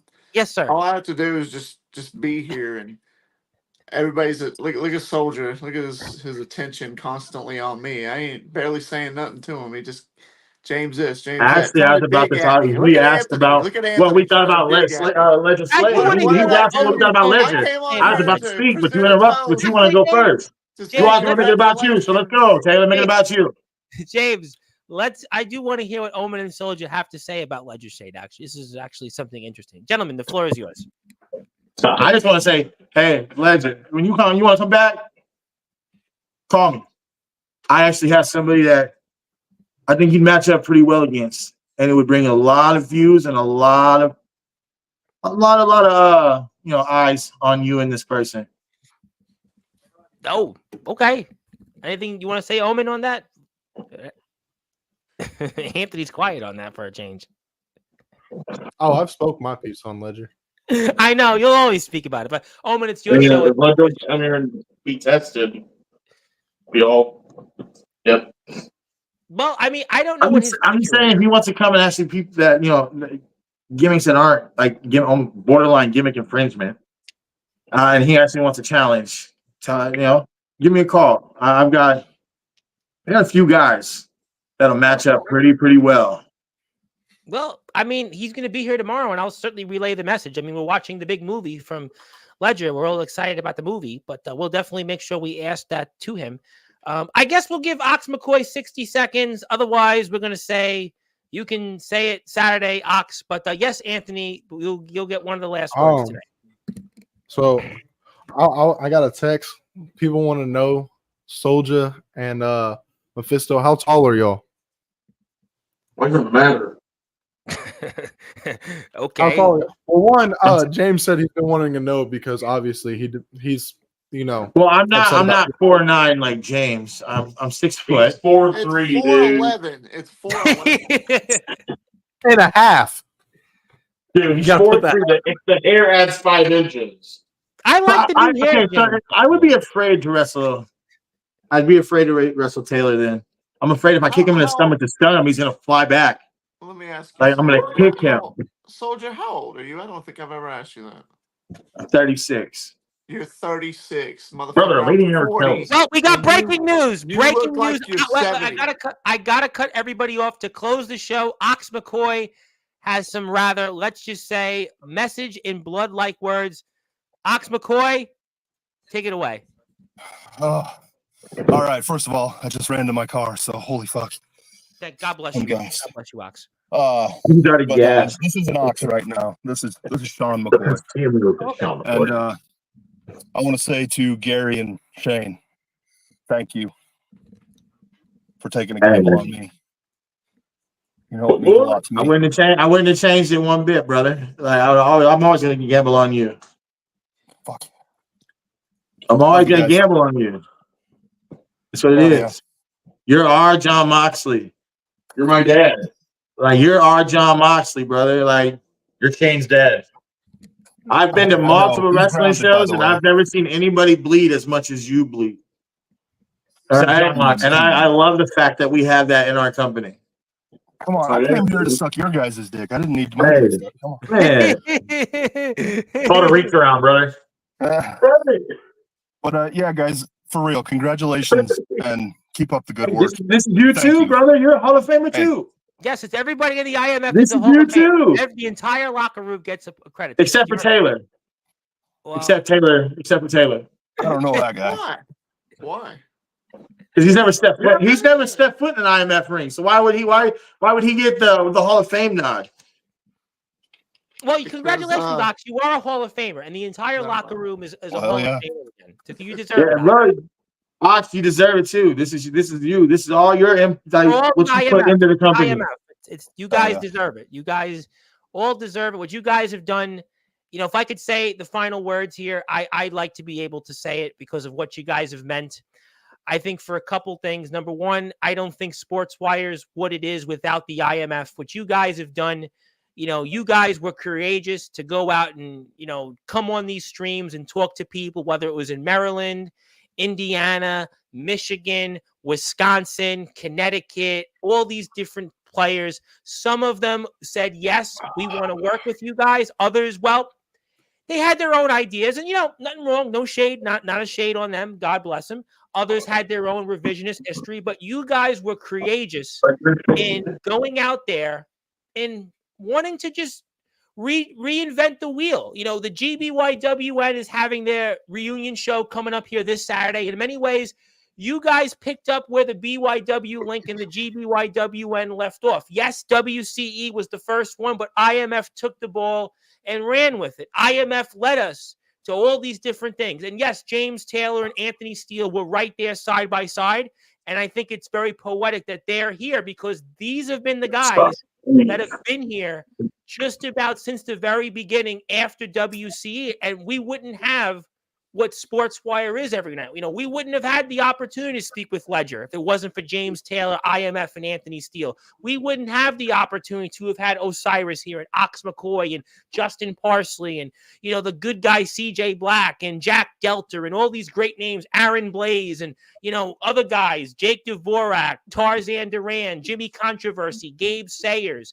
Atomic Titan. Some people might want to call him different names, but Joshua Allen and Alan Michaels and whatever Shane Davidson's new name is, and all these great names, Big Man Cam, even though he's on the other show, and all these different people that have been a staple to Sportswire, D'Angelo LaFlame, and, names like Drake Golddragon that have been here, names that you see all across the yard, D Savage and Jason Storm, although Soldier hates him, but the facts are, all these great names, if it wasn't for the IMF, we wouldn't have had the opportunity because they helped the backyard and underground scene be fun. They helped it make it colorful. They were all about taking chances, and they do that in their own company. That's why every show I donate 1 ticket. I'm donating 3 this time so somebody can go out there and watch these gentlemen who put their blood, sweat, and tears out there.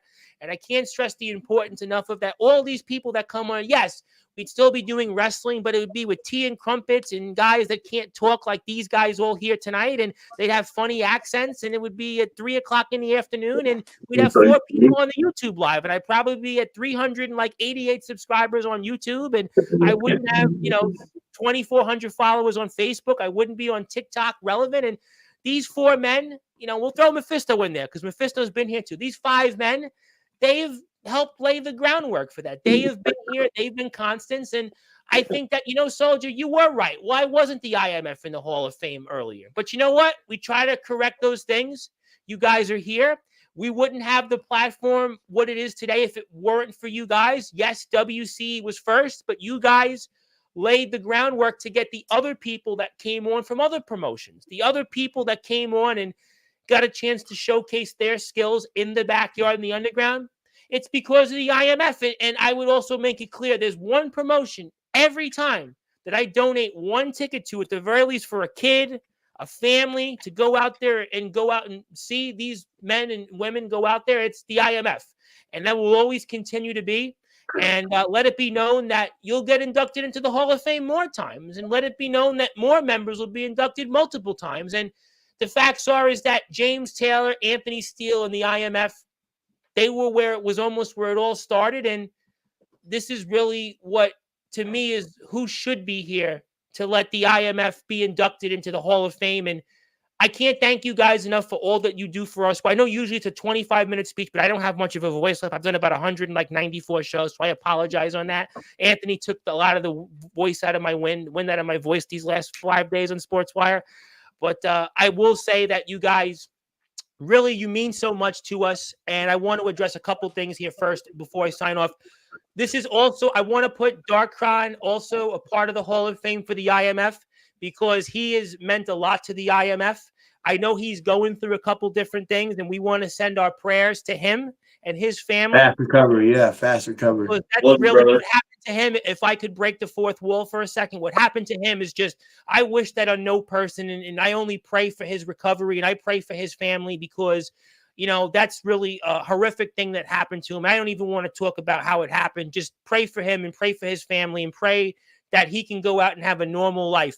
I want to also thank just everybody in the locker room, by the way. All of you Ox, yes, you're a part of that. Everybody that goes out there and puts their blood, sweat, and tears out there. If it wasn't for you guys, we wouldn't have these shows. I want to thank the ring crew, all the people that go out there and help set the ring up. You get a part of that. Also, I want to thank Levi McDaniel, first of all, because of what he's meant, I think, to the IMF. I think he definitely deserves a huge role in that. I want to thank also everybody that's been involved in coming on to these shows and supporting. I want to thank, obviously, the people that watch and the people that tune in. And really, I just want to thank everybody in the IMF for just their support of this platform. They, you know, guys like Rad Dad and Copper Dragon, they talk about really a platform that the IMF built. Yes, we joke it's show, but really it is. You know what? And really, it's everybody's show. It's not my show. It's the people that want to be here, because the truth is nobody wants to hear me talk. They want to hear people like Anthony Steele, Omen Black, Mephisto, Soldier GP, Ox McCoy when he makes me a collaborator on Instagram. That was a funny one, right? James Taylor. You know, that's what the people, they don't want to hear me. They want to hear the wrestlers. And this is why we're here every night. This is why we transform from being, you know, a British independent wrestling show with some occasional independent wankers. Nothing wrong with that. No shade. But this is really what they did. The IMF deserves it. And I also want to say, when the IMF goes into their venue coming up, the new one, November, I like to induct the IMF again in the Hall of Fame for a second time. I want to make that known that we'll put the IMF in the Hall of Fame for a second time. I think that's important to note. I like to rectify that. And I just can't thank you guys. I know it's been a long show. I don't have much of a voice. And, you know, I appreciate all you guys do for our sport and everything you've done for setting the wheels in motion with Summer Bash. And I know the guys in Massachusetts took the ball also and ran with it. Next year, we've got Summer Bash again. We've got the Backyard Havoc. I think you guys played a role in support with that as well. And the Devil's Playground and taking a chance on young guys. Tyler Fury. IMF takes a chance on Tyler Fury, Thomas McEntee, and takes a chance on even guys like Justin Parsley. Listen, Justin Parsley's greatest success has been in the IMF. I'm going to say it. You know, Justin Parsley, yes, he was done some great things in Indiana, but it's in Iowa that they recognize his skills. We see up-and-coming talents right now. Il Drago tonight showed he's got a coming-out party. We see people from all over the place that are making their home in the IMF, because the IMF is truly about open collaboration. They're about the doors opening. They're about, say, you know what? I want to travel and find out who's the best. I want to travel and find out what you bring to the table. And I think that that's, to me, the spirit of all wrestling matters. The IMF lives that every single day. The IMF doesn't turn anybody. Look at Anthony Steele, right? This guy has been banished at a resurrection how many times? TBW, XCW. I mean, left last time. Listen, there are people that says Anthony Steele, I can't even watch him, but IMF doesn't care about that. They don't care. They say if you can bring the best to skills, you can show you're a locker room leader. How about Justin Parsley? They don't care about what Justin Parsley's history's been. They're not worried about that. CJ Black and C Money got to wrestle a brother versus brother in a ring in the IMF. I mean, that happened there. I mean, all the different people you've seen, they've gotten a chance in the IMF.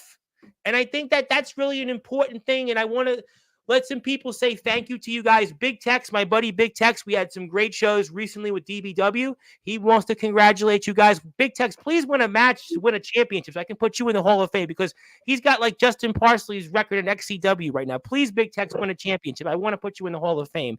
Thank you, Justin. We love Justin. Justin Parsley wouldn't be a 70-time Hall of Fame if it wasn't for the IMF. I mean, he'd be, you know, somewhere else. You have a big fan out there. There's a big fan out there that would like to say congratulations. It is long over. Can you cut that clip right there about Parsley and send it to us too? Yes, you got to remind me when we're off the air in a few minutes. Please remind me, because there's a lot of things you missed me.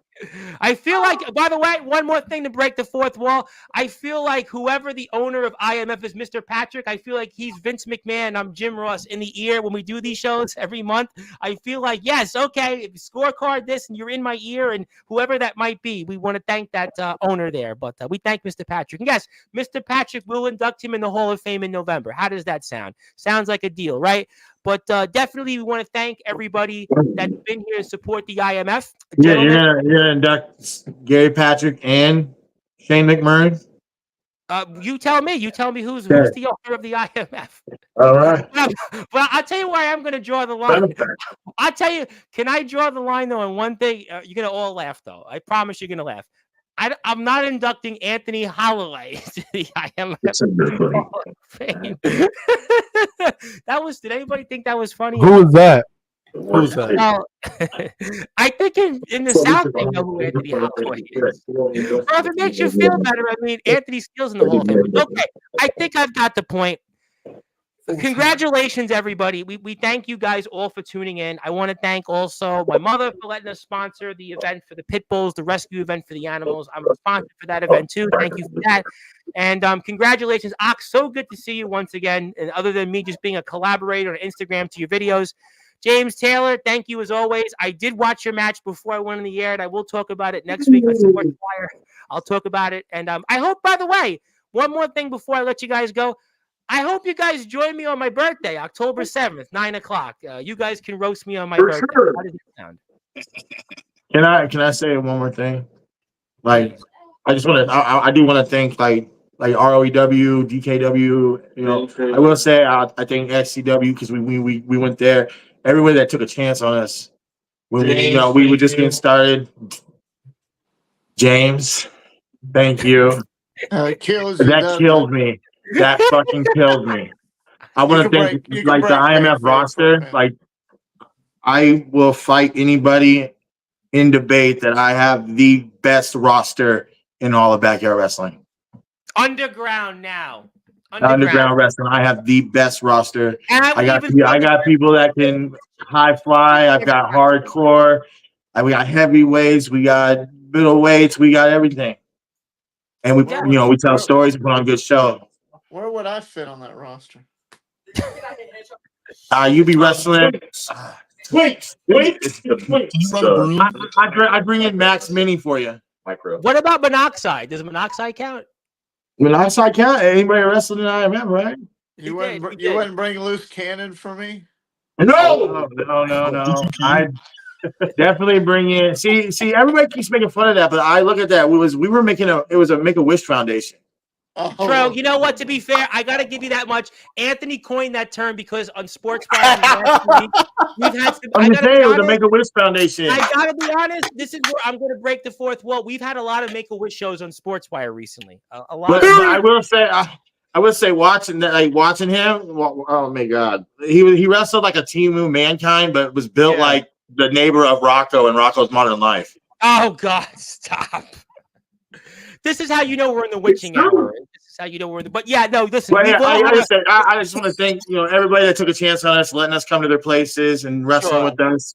The pros like Damien, real talk like Damien. I think the Steve. I was going to mention him next. Like everybody that's taking a chance on us, and like I said, my roster Audi who puts Ultra out was here too, right? Audi Ultra was here as well. Remember that? Yeah, you wrestled him. That was the one. Like great people. The roster. We get the vision, and they just go out and they put on 5-star matches. In my opinion, a lot of them 5-star matches. Midwest Express, pound for pound, might be the best tag team in our circuit. I think that's another example of what you can. That's true. Tell me and Parsley come out. Justin Parsley, I think, has got other duties to attend to. He's been a Hall of Famer 100 times. We got the people who we need to be here with. All right, gentlemen, I think we can say thank you. I will send a certificate when we're off the air. I will send you the free tickets when we're off the air as well for that. That's my contribution to you guys. We will induct you number 2 in November, whenever the next show is for then. But congratulations to all of you. And we'll see you soon. And good to see you, Ox. And thank you, everybody, for watching tonight's historic show, Celebration Week. We got you ready for IMF Ring of Champions. We also got you ready for the latest Hall of Fame induction, which we did with the IMF. They joined TBW. They also joined ROEW from the backyard and the underground into the Hall of Fame. And I'll be back here right after SmackDown with some guy named Ledger Shea. I know Anthony's going to say, link me. But Ledger's on that episode is going to say, no sayonara. No. Hey, I gotta finish preparing to beat the dog. Yeah. You're going to ask me for the link, and Ledger's going to tell you it's no. But that's okay. We'll be here, I'm sure, soon enough. But thank you, everybody. My name is the Reverend Tom Bryce, your voice figuratively and literally where all wrestling matters. If you are here, hit the sub button for the IMF. They're almost at 2,100 subscribers. I'm almost at 1,000. Thank you, everybody that's tuned in. And good morning, good afternoon, good evening, wherever you are. On the number one global radio station that is Sportswire Radio.